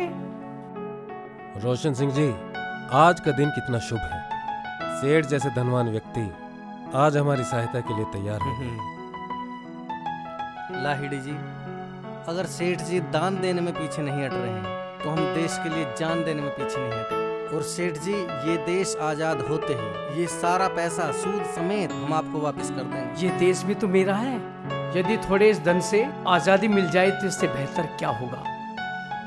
अब हमें इजाजत दीजिए सेठ जी, आपका बहुत बहुत धन्यवाद। नमस्कार। यदि भविष्य में आवश्यकता पड़े तो फिर पधारने की कृपा करना। जरूर सेठ जी जरूर। चलो रोशन जी। आओ राजेंद्र आओ। राजेंद्र यार हम तो भूल ही गए छज्जूमल के बारे में, माफी चाहता हूँ। कोई बात नहीं रोशन जी, लेकिन हमें याद रखना चाहिए देश में बहुत से ऐसे लोग हैं जो गुमनाम रहकर भी देश की सेवा में लगे हुए हैं। चलिए अब ये सब बातें तो होती ही रहेंगी। अब आप हमें वहां ले चलिए जहां धन छुपा रखा है, क्योंकि जो काम हम कर रहे हैं उसमें धन की भूमिका बहुत महत्वपूर्ण है। ठीक है बड़े भाई चलिए। आइए चलते हैं। चलिए।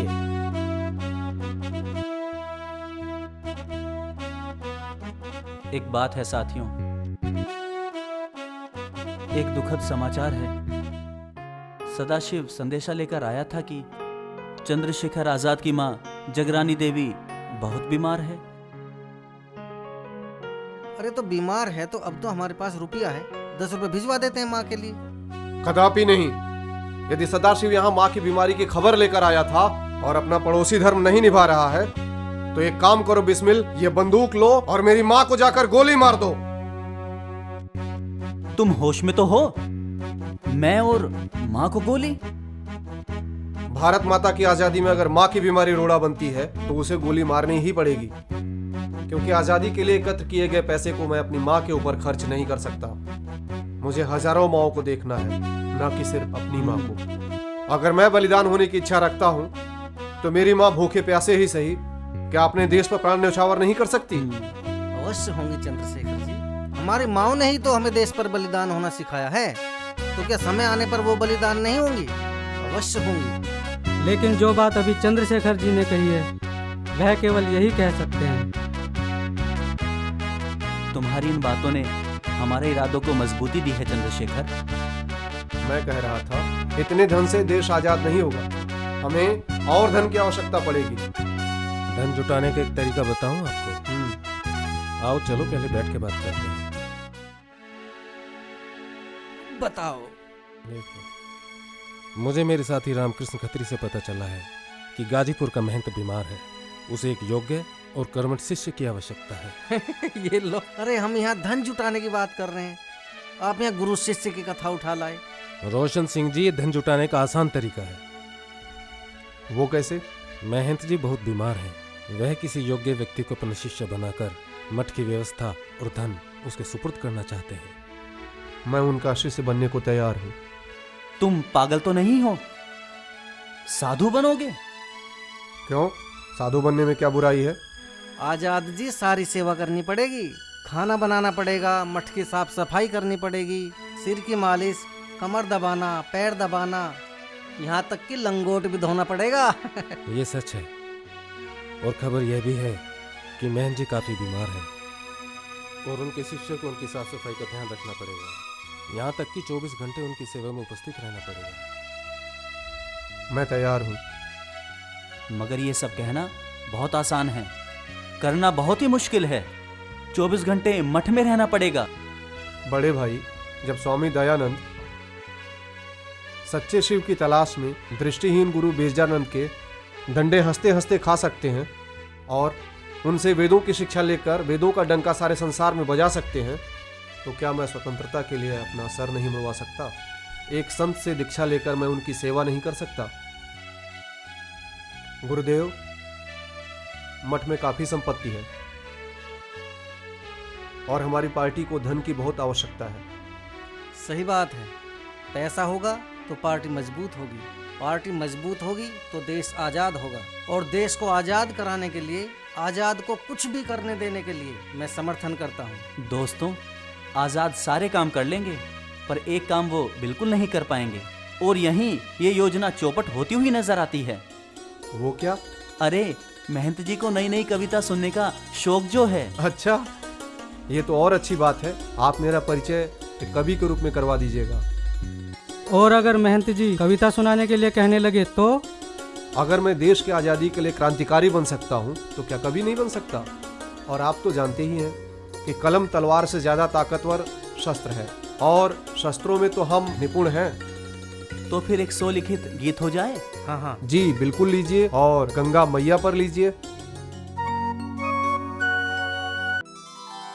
गंगा तुझ में नीर नहीं है, आंसू की अमृत धारा, जिंद मात तेरे नैनों का, मैं बनूंगा ध्रुव तारा रे, मैं बनूंगा ध्रुव तारा रे, जो कांटे तेरी राहों में वो पलकों से उठा सकूं, और लहू पिलाकर माटी को उसमें फूल उगा सकूं, और लहू पिलाकर माटी को उसमें फूल उगा सकूं, केसरी रक्त से चमकेगा अब माँ चुनरी का रंग सारा रे, हिंद मात तेरे नैनों का, मैं बनूंगा ध्रुव तारा रे, मैं बनूंगा ध्रुव तारा रे।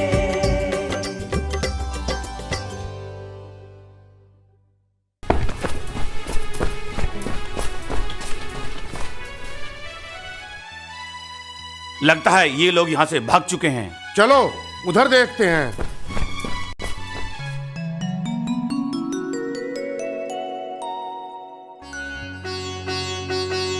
संस्कृत पढ़ने वाले बहुत भोले भाले हो। मैं आपका आशय नहीं समझा गुरुदेव। बादल कितने भी घने हों, लेकिन सूर्य को नहीं छिपा सकते। तुम मेरे पास इसलिए आए हो, इस मठ का धन देश के काम आ सके। क्यों, सही पहचाना ना? जी गुरुदेव। बेटा, अब इस मठ में धन नहीं है, सब फिरंगी लूट ले गए। मुझे तो एक ऐसा शिष्य चाहिए था जो अपने साथ साथ मेरा भी पेट भर सके, क्योंकि मैं बीमार और अपाहिज हूँ। लेकिन मैं आश्वासन देता हूँ, जब भी तुम्हें और अन्य क्रांतिकारियों को अज्ञातवास की जरूरत होगी तो इस मठ के दरवाजे तुम्हारे लिए सदैव खुले रहेंगे। जी गुरुदेव, हम क्रांतिकारियों को ऐसी सहायता की भी आवश्यकता पड़ सकती है। मैं आपका यह संदेश सभी क्रांतिकारियों को पहुंचा दूंगा। अच्छा गुरुदेव, अब मैं आज्ञा चाहूंगा। जैसी तुम्हारी मर्जी आज़ाद। आज़ाद को कौन रोक सकता? जी गुरुदेव, प्रणाम। मैं चलता हूँ। 1 रुपया यह सोच के रखा था कि इससे कुछ दिन गुजर हो जाएगी। मेरी ओर से यह देश के लिए। बहुत बहुत आभार आपका गुरुदेव। यह 1 रुपया नहीं, बल्कि देश की स्वतंत्रता के यज्ञ में दी गई बहुत बड़ी आहुति है। अच्छा गुरुदेव, चलता हूँ। प्रणाम।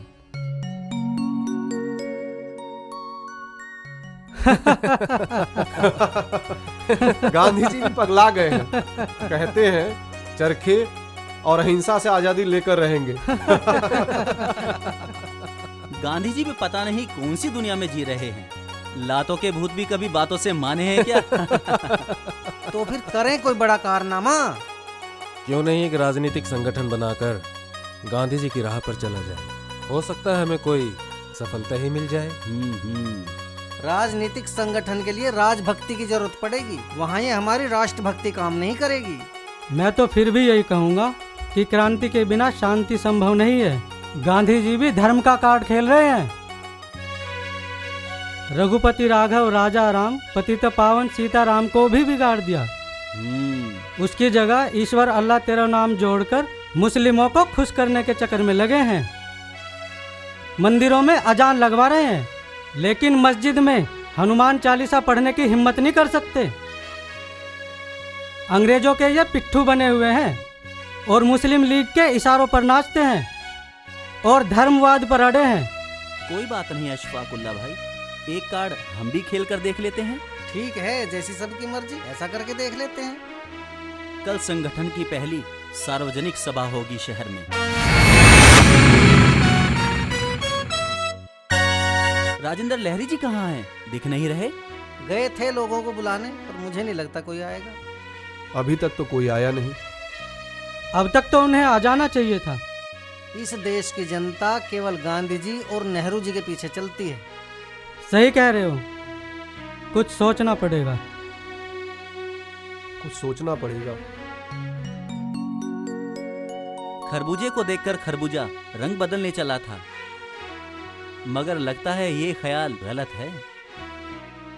अध्यक्ष महोदय, मैं अपनी बात फिर दोहराता हूँ, इस देश की जनता गांधी जी और नेहरू जी के अलावा किसी के पीछे नहीं चलने वाली।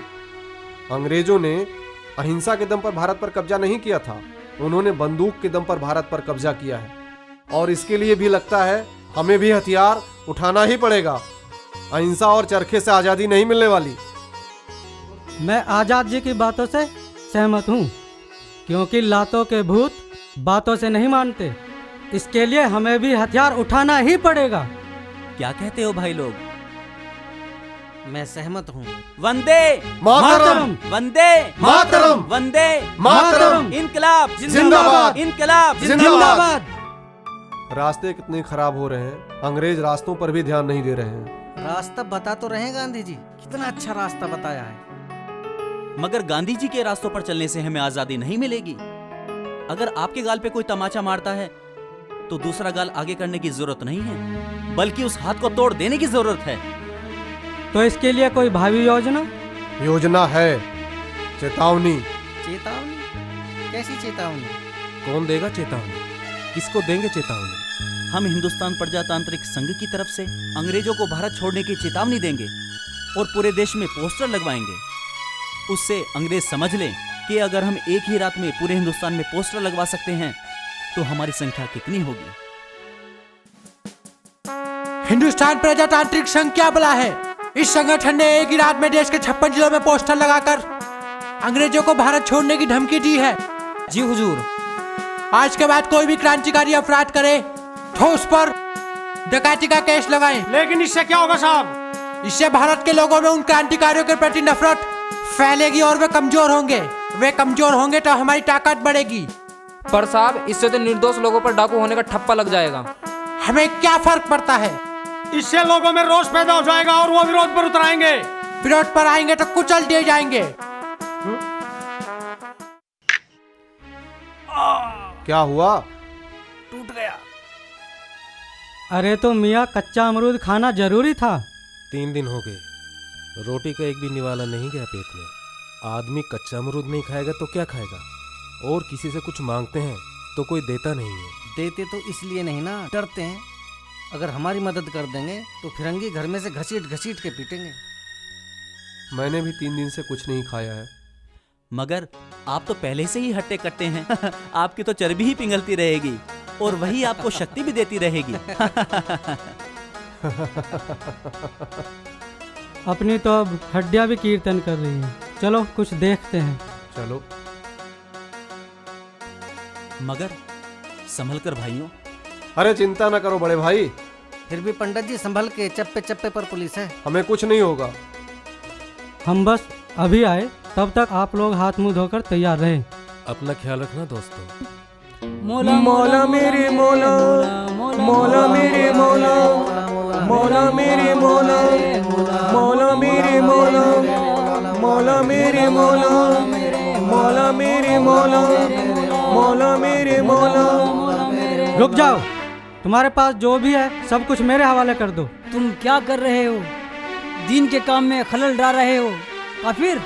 मैं काफिर नहीं हूँ, मैं भी एक सच्चा मुसलमान हूँ और मुझे पता है तुम सब उर्स के लिए जा रहे हो, लेकिन अगर हम ही नहीं रहेंगे तो उर्स और जलसे कौन करेगा? देश आज़ाद होगा तभी हमारे मजार और मस्जिद सुरक्षित रहेंगे, इसलिए यह सारा धन मुझे दे दो। मैं एक क्रांतिकारी हूँ, ये धन देश की आज़ादी के काम आएगा। चलो नेकी करो और नकदी मेरे हवाले करो। तुम ठीक कहते भाई, अंग्रेज हम में से किसी को नहीं छोड़ेंगे।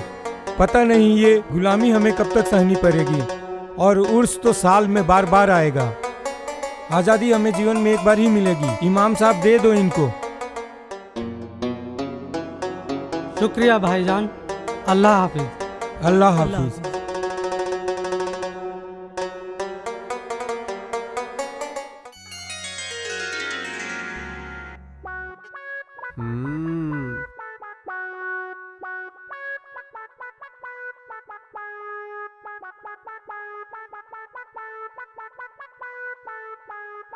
लगता है आज खाने का जुगाड़ हो गया।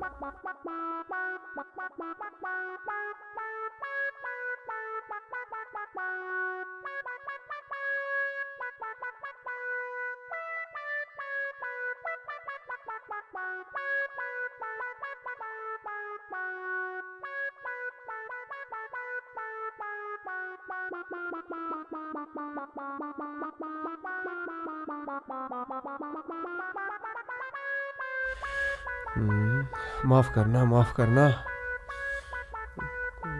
तो नहीं रहा है। चलो जल्दी भागते हैं। हाँ जल्दी जल्दी। कोई देख तो नहीं रहा? नहीं, ठीक है, जल्दी से निकलते हैं यहाँ से। चलो जल्दी से निकलते हैं यहाँ से। भागो, यहाँ से जल्दी से निकलो। माफ करना। ये लो राम। क्या है इसमें? कुछ सिक्के मिले हैं। वाह क्या बात है। मिल ही गए या छीनने पड़े? जनाब कभी सीधी उंगली से घी निकला है। लो भाइयों, खाओ प्रसाद। अरे पहले मुझे दो सभी भाइयों को दो। जय माता दी। जय माँ भवानी, जय माँ भारती। लीजिए, आप और लीजिए। जी अरे आप तो खाइए पंडित जी। हाँ क्यों नहीं। ये लीजिए बड़े भाई। अरे चंदू, मगर तुमने अपने लिए तो कुछ रखा ही नहीं। ये है ना, ये घी। आपने कहा था ना कि मेरी चर्बी कम हो रही है। वाह भाई वाह, मान गए। खाएं। खाइए आप लोग, खाइए।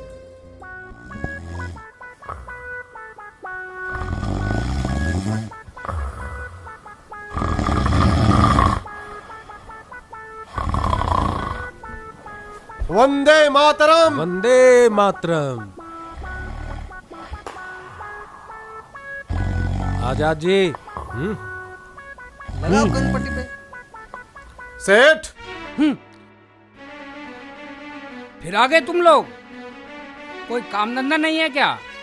सेठ जी अब हमारा एक ही काम है और वो है देश को आज़ाद कराना, और हम देश को आज़ाद कराकर ही रहेंगे। आहा, देश को आज़ाद कराओगे?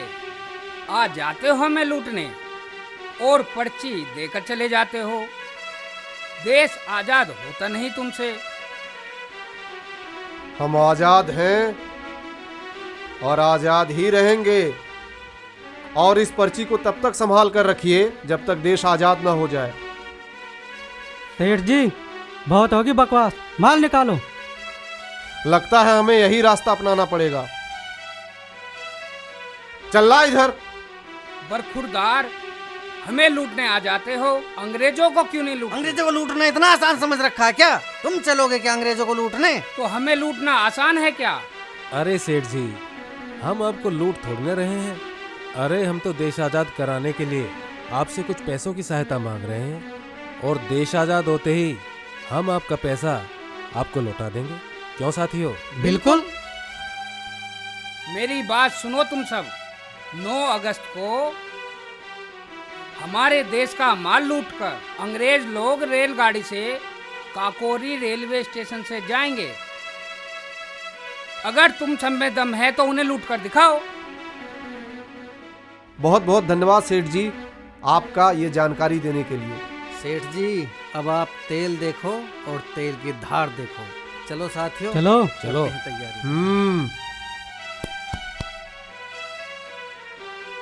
अब मजा आई।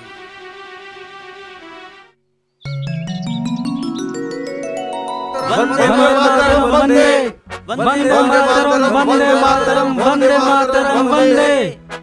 ओम स्वाहा ओम स्वाहा ओम स्वाहा। आप? भगत, सरदार भगत सिंह कहते हैं मुझे। हाँ, सुना है आपका नाम। आप बहुत जोशीले नौजवान हो। सरदार भगत सिंह, तुम्हारे दादाजी और पिताजी तो पक्के आर्य हैं। उन्होंने देश की आज़ादी के लिए अपने सर्वस्व की आहुति दे दी। तुम क्या दोगे? अपने प्राण। हमें प्राण देने वालों की नहीं, प्राण लेने वालों की आवश्यकता है। मैं प्राण देने और प्राण लेने दोनों के लिए तैयार हूँ। आजादी की लड़ाई लड़ना इतना आसान काम नहीं है। जब यातनाएं मिलती है ना फिरंगियों की, अच्छे अच्छे मैदान छोड़कर भागते नजर आते हैं। जब पुलिस के डंडे पड़ते हैं तो देशभक्ति धरी की धरी रह जाती है। इस पवित्र अग्नि और वेदों की ऋचाओं को साक्षी मानकर मैं ये प्रतिज्ञा करता हूँ कि जिस तरह इसमें संविधाएं जलकर भस्म हो रही है, ठीक उसी तरह आजादी के लिए मैं अपने जीवन को स्वाहा कर दूंगा। भगत, ये क्या किया तुमने? आज तक तो मैं आपके पूर्वजों पर गर्व करता ही था, पर आज के बाद आप पर भी करूंगा। और एक दिन आप पर पूरा हिंदुस्तान गर्व करेगा। देखिए, अब हम एक बहुत जरूरी मिशन पर जा रहे हैं। वहां से लौटकर आपसे जरूर मिलेंगे। मिशन के लिए शुभकामनाएं दोस्तों। वंदे मातरम, वंदे मातरम, वंदे मातरम। आज मैं आपको अंतिम अक्षर का ज्ञान करा रहा हूँ।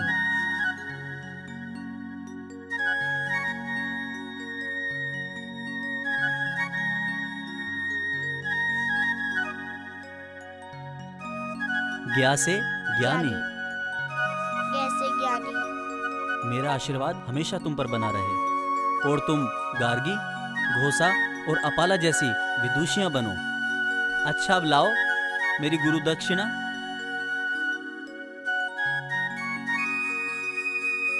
ये क्या है? भभूत का टीका मतलब? गुरुदेव, आपने हमें बड़ी मेहनत से पढ़ाया है। ये आप इस राख की कीमत को पहचान लोगे। सुगंध को? इसमें से तो बलिदान की खुशबू आ रही है। हाँ गुरुदेव। शायद ट्रेन आ रही है। लगता है ट्रेन आ रही है।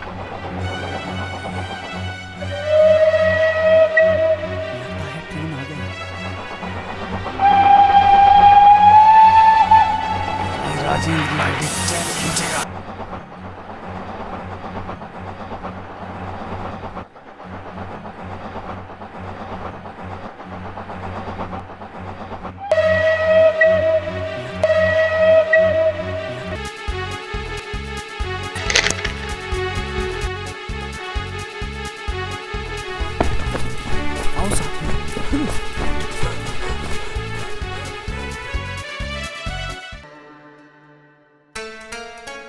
और कुल जो धन इकट्ठा हुआ है वो है 4601 रुपया, 15 आने और 6 पाई।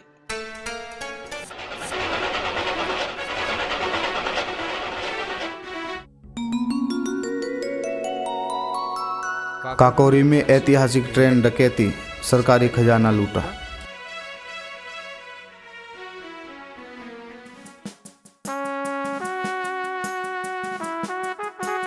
हुजूर, काकोरी स्टेशन के पास जहाँ पर ट्रेन की लूट हुई है वहाँ से ये चादर मिली है जिस पर राम प्रसाद लिखा है। हो राम प्रसाद, श्री राम प्रसाद, श्री जरूर राम प्रसाद बिस्मिल है। ट्रेन का लुटेरा, अब हमसे नहीं बच सकता। You can go. जी हुजूर। कुचल देंगे हम इन लुटेरों को।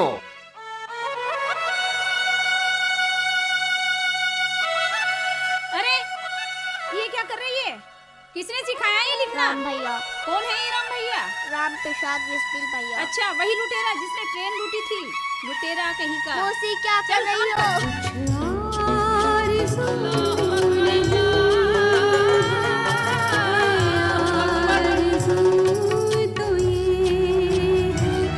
Ashfaq Khan, you are under arrest. कहाँ लेके जा रहे हो मेरे भाईजान को? छोड़ो इसे। भाईजान! वंदे मातरम, भाईजान! वंदे मातरम, वंदे भाईजान! मातरम, वंदे मातरम, वंदे मातरम, वंदे मातरम, वंदे मातरम, वंदे मातरम, वंदे मातरम, वंदे मातरम। लॉकअप में डालो इसको।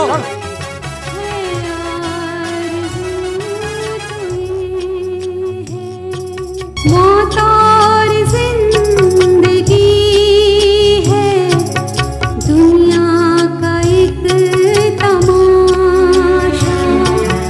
मौत और जिंदगी है दुनिया का एक तमाशा।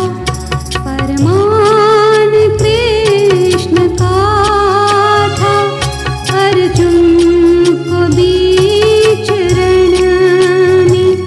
फरमान कृष्ण का था अर्जुन को बीच रण में।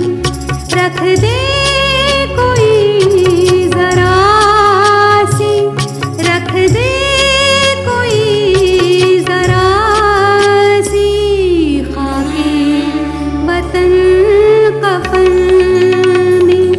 कुछ आरज़ू नहीं है आरज़ू तो ये है। जिसने हिला दिया था दुनिया को एक पल में। जिसने हिला दिया वंदे मातरम, वंदे मातरम।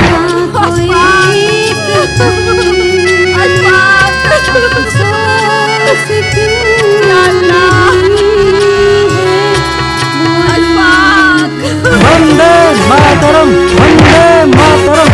सब लोग उसे गुनाहगार मानते हो, लेकिन मेरा बेटा तो गुनाहगार है और नहीं है। वंदे मातरम, वंदे मातरम, वंदे मातरम। ट्रेन लूटने में कितने आदमी थे तो?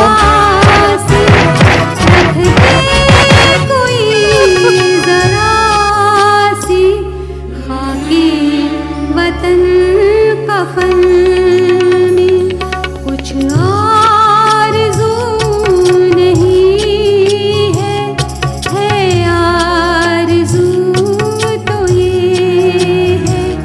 कुछ आरज़ू नहीं है आरज़ू तो ये है।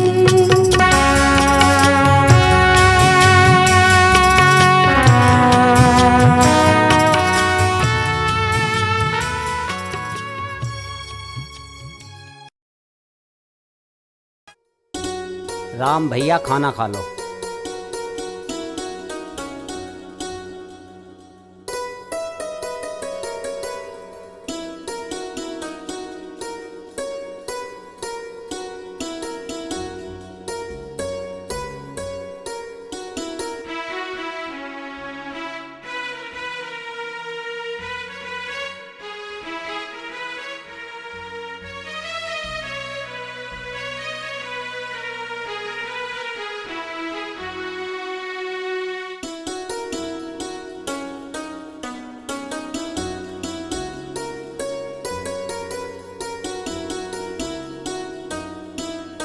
छोड़ो मुझे।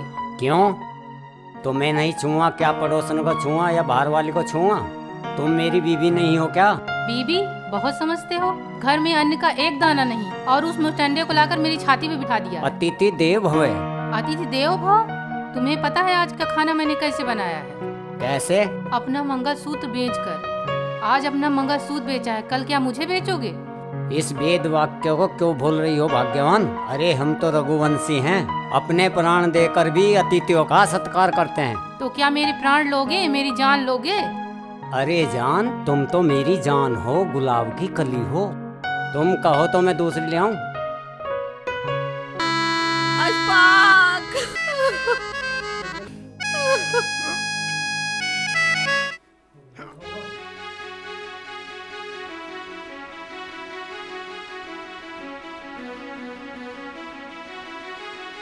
अरे ये तो राम भैया है।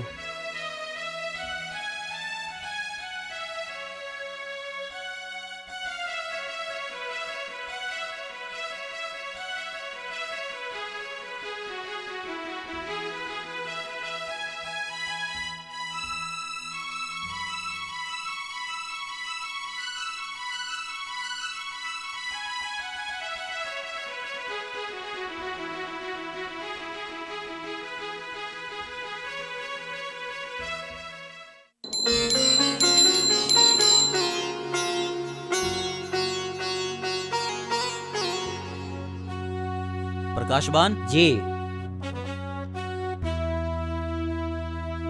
ये पत्र लेकर तुम पुलिस वालों के पास जाओ और उनसे कहो कि मैं कल तुम्हारे पास आने वाला हूँ। हमसे ये अपराध नहीं होगा राम भैया। भ्राताश्री, मैं आज नहीं तो कल वैसे भी पकड़ा जाऊंगा। कम से कम उससे जो राशि मिलेगी आप उससे अपना घर संभालना। हम घर की दशा सुधारने के लिए हम देश के लाल के साथ गद्दारी नहीं कर सकते। इससे पहले ईश्वर हमें अपने श्री चरणों में स्थान दे। भाभी, अभी आपको और भी क्रांतिकारियों की मदद करनी है। अगर भ्राताश्री पुलिस वालों के पास नहीं गए तो आप सब फंसेंगे। हम भूखे मर जाएंगे लेकिन देश के साथ गद्दारी नहीं करेंगे। नहीं करेंगे। क्या अब भी नहीं जाओगे भैया? हरगिज नहीं भैया। हमें मालूम है आप उस औरत को कभी गोली नहीं मार सकते जिसने अपने हाथों से आपको खाना खिलाया हो। चाहे तुम मुझे मार दो पर मेरा पति थाने नहीं जाएगा। देखिए, आप डरिए मत। मैं वैसे भी कुछ ही दिनों में वापस आ जाऊंगा और वैसे भी मेरा कसूर है क्या? और जब मैं आऊं तब इनाम की राशि वापस कर देना। परंतु आने वाली 7 पीढ़ियों को लोग गद्दार कहेंगे। क्या देश की भलाई के लिए देशभक्त का ठप्पा होना ही जरूरी है? क्या गद्दार का ठप्पा लगवाकर आप देश उपकार नहीं कर सकते? देश प्रेम होना ही सबसे ज्यादा जरूरी है। जी जी। ये जा रहा है डाकू को बाप। ये देखो डाकू का बाप जा रहा है। ये ताई, तुम्हें शर्म नहीं आती? तुम देश के रखवाले के पिता को डाकू बोलते हो।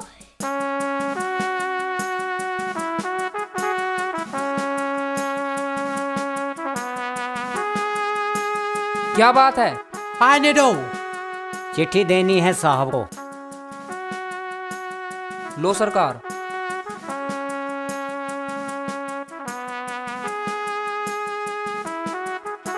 सेवा में पुलिस अधीक्षक शाहजहांपुर संयुक्त प्रांत मान्यवर। कल रात को राम प्रसाद बिस्मिल मेरे घर आएगा। उसको गिरफ्तार करने के लिए जो इनाम की राशि की घोषणा की है वह मुझे प्रदान की जाए एवं मेरा नाम गुप्त रखा जाए। धन्यवाद। प्रकाश बहन, सिडनी मोहल्ला, कोने वाला मकान, शाहजहांपुर। प्रकाश बहन, तुम जा सकते हो। तुम्हें तुम्हारा इनाम मिल जाएगा। पुलिस अपनी कार्रवाई करेगी। जी जनाब।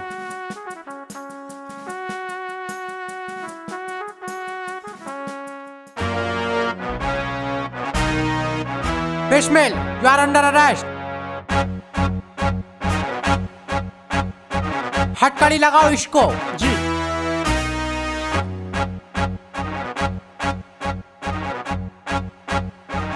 ले चलो इसको पुलिस स्टेशन। वंदे मातरम, वंदे मातरम, राम भैया। वंदे मातरम।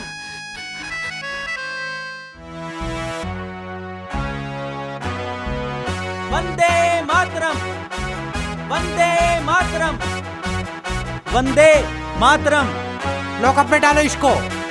वंदे मातरम। मिट गया जब मिटने वाला, फिर सलाम आया तो क्या। मिट गया जब मिटने वाला, फिर सलाम आया तो क्या। दिल की बर्बादी के बाद उनका कयाम आया तो क्या। मिट गया जब मिटने वाला।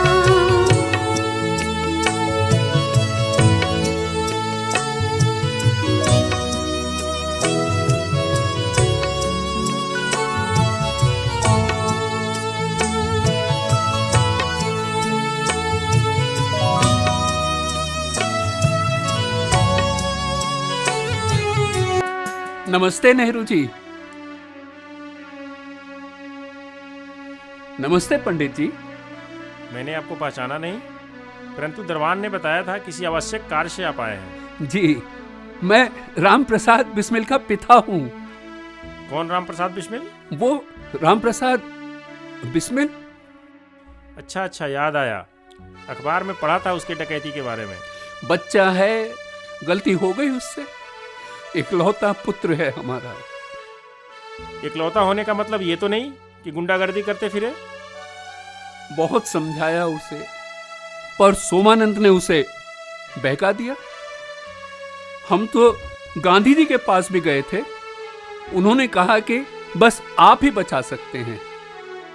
आपके पुत्र ने सरकारी खजाना लूटा है और भी कई संगीन जुर्म है उस पे। एक अपराधी के लिए सरकार को लिखने के पहले मुझे 1000 बार सोचना पड़ेगा। बड़ी उम्मीद लेकर आया हूं पंडित जी। आपकी उम्मीद आपकी जगह है। मुझे अपनी छवि भी देखनी है और कानून भी। बहरहाल आप जाइए, मेरे कुछ विदेशी मित्र आने वाले हैं। अगर मैं कुछ कर पाऊंगा आपके लिए तो मैं आपको बताऊंगा।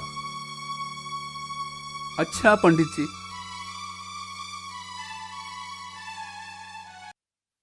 6 अप्रैल 1927 आज काकोरी केस का फैसला है। कारागार में बंदी सभी क्रांतिकारी आज बहुत सवेरे जग गए थे।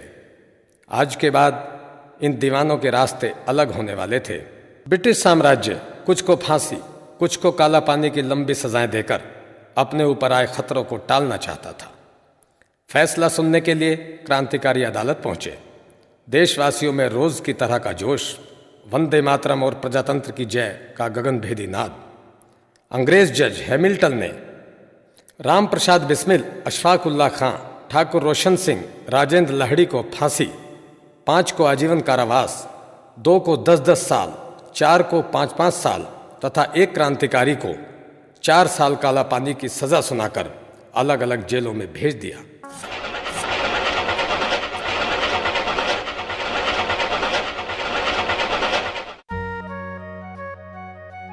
काकोरी ऐतिहासिक ट्रेन डकैती केस में बिस्मिल, रोशन, लहरी, अशफाक को फांसी। बहुत बुरा हुआ।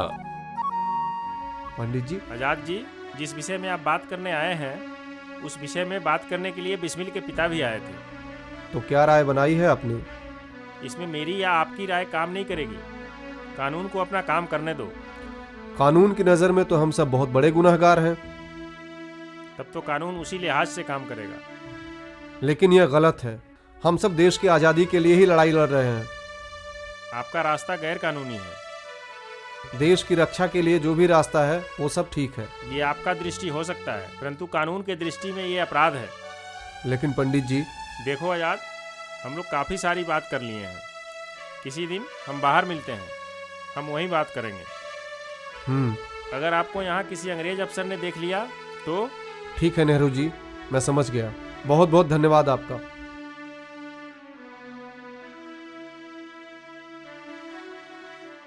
मिट गई जब सब उम्मीदें, मिट गए सारे ख्याल।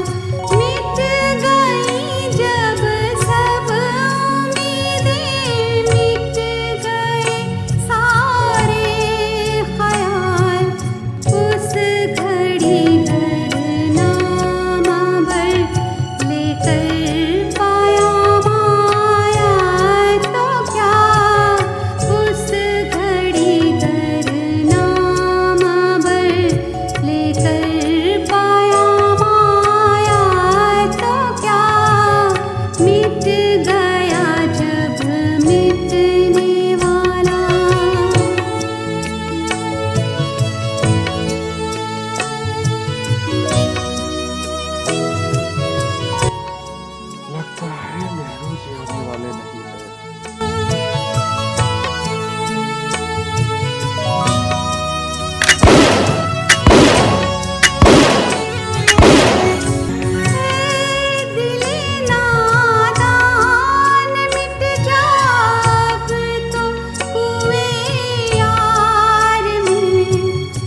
ये जारी डाकू की माँ। हाँ, ये डाकू की माँ है। मेरा बेटा डाकू चोर नहीं है, देश हित के लिए लड़ रहा है। तुम जैसे निठल्ले नहीं हैं कि जो गली में बैठकर बहू बेटियों को ताड़ते रहते हैं। धरती के बोझ कहीं के, अभी बताती हूँ।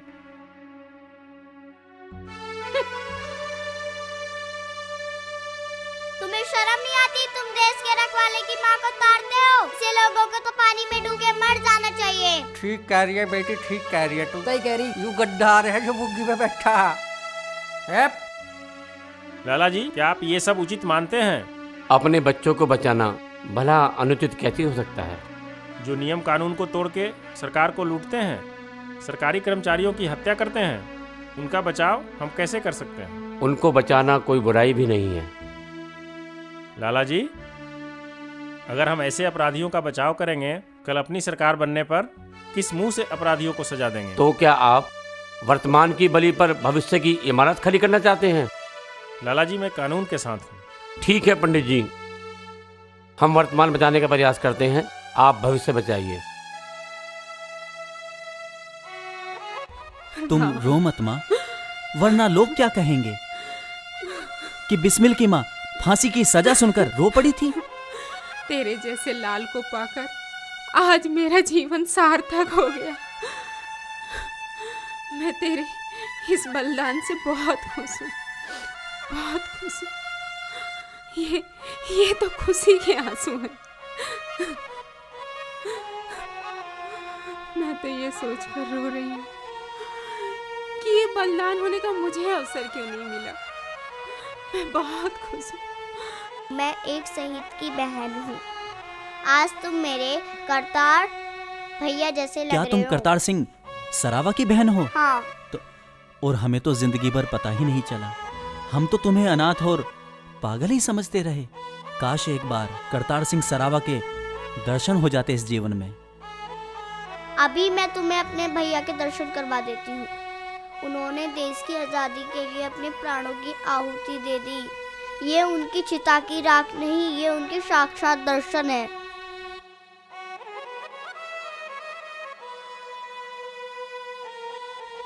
धन्यवाद।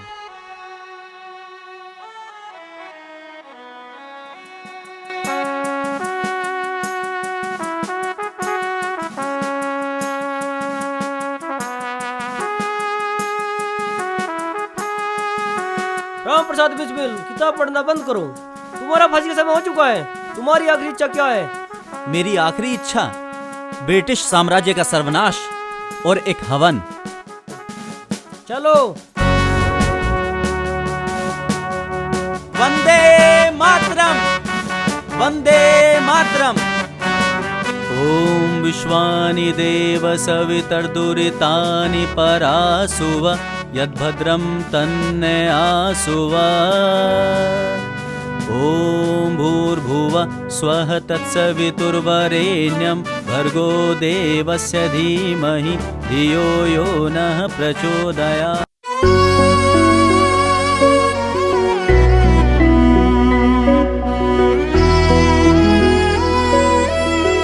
वंदे मातरम, वंदे मातरम। सरफरोशी की तमन्ना, सरफरोशी की तमन्ना अब हमारे दिल में है। देखना है जोर कितना बाजुए आकिल में है। सरफरोशी की तमन्ना अब हमारे दिल में है। वंदे मातरम, वंदे मातरम, वंदे मातरम, वंदे मातरम, वंदे मातरम, वंदे मातरम, वंदे मातरम। एंग टुगिल है लिए हथियार दुश्मन, ताक में बैठा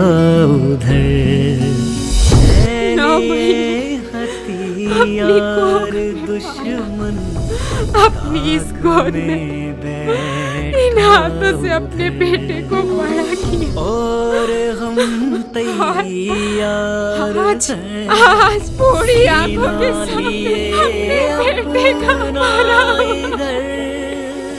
खून से खेलेंगे होली, खून से खेलेंगे होली, जब वतन मुश्किल है, सरफरोशी की तमन्ना अब हमारे दिल मेरा बेटा डाकू। अरे गाँव वालों, अरे सुन लो, अरे सभी सुन लो, मेरा बेटा डाकू नहीं है, शहीद हुआ है देश के लिए, शहीद हुआ है। अरे स्वर्ण अक्षरों में मेरे बेटे का नाम लिखा जाएगा।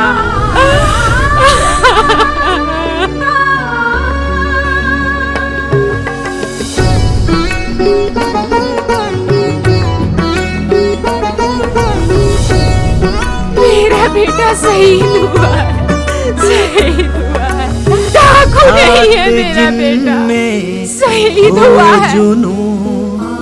कटते नहीं देश के लिए शहीद हुआ है, हाथ जिनमें हो जुनू कटते। ये अर्थी तुझे सजानी थी मेरे लिए। सर जो उठ जाते हैं वो झुकते नहीं ललकार से, और भड़केगा जो शोला, और भड़केगा जो शोला, सा हमारे दिल में है, सरफरोशी की तमन्ना अब हमारे दिल में है।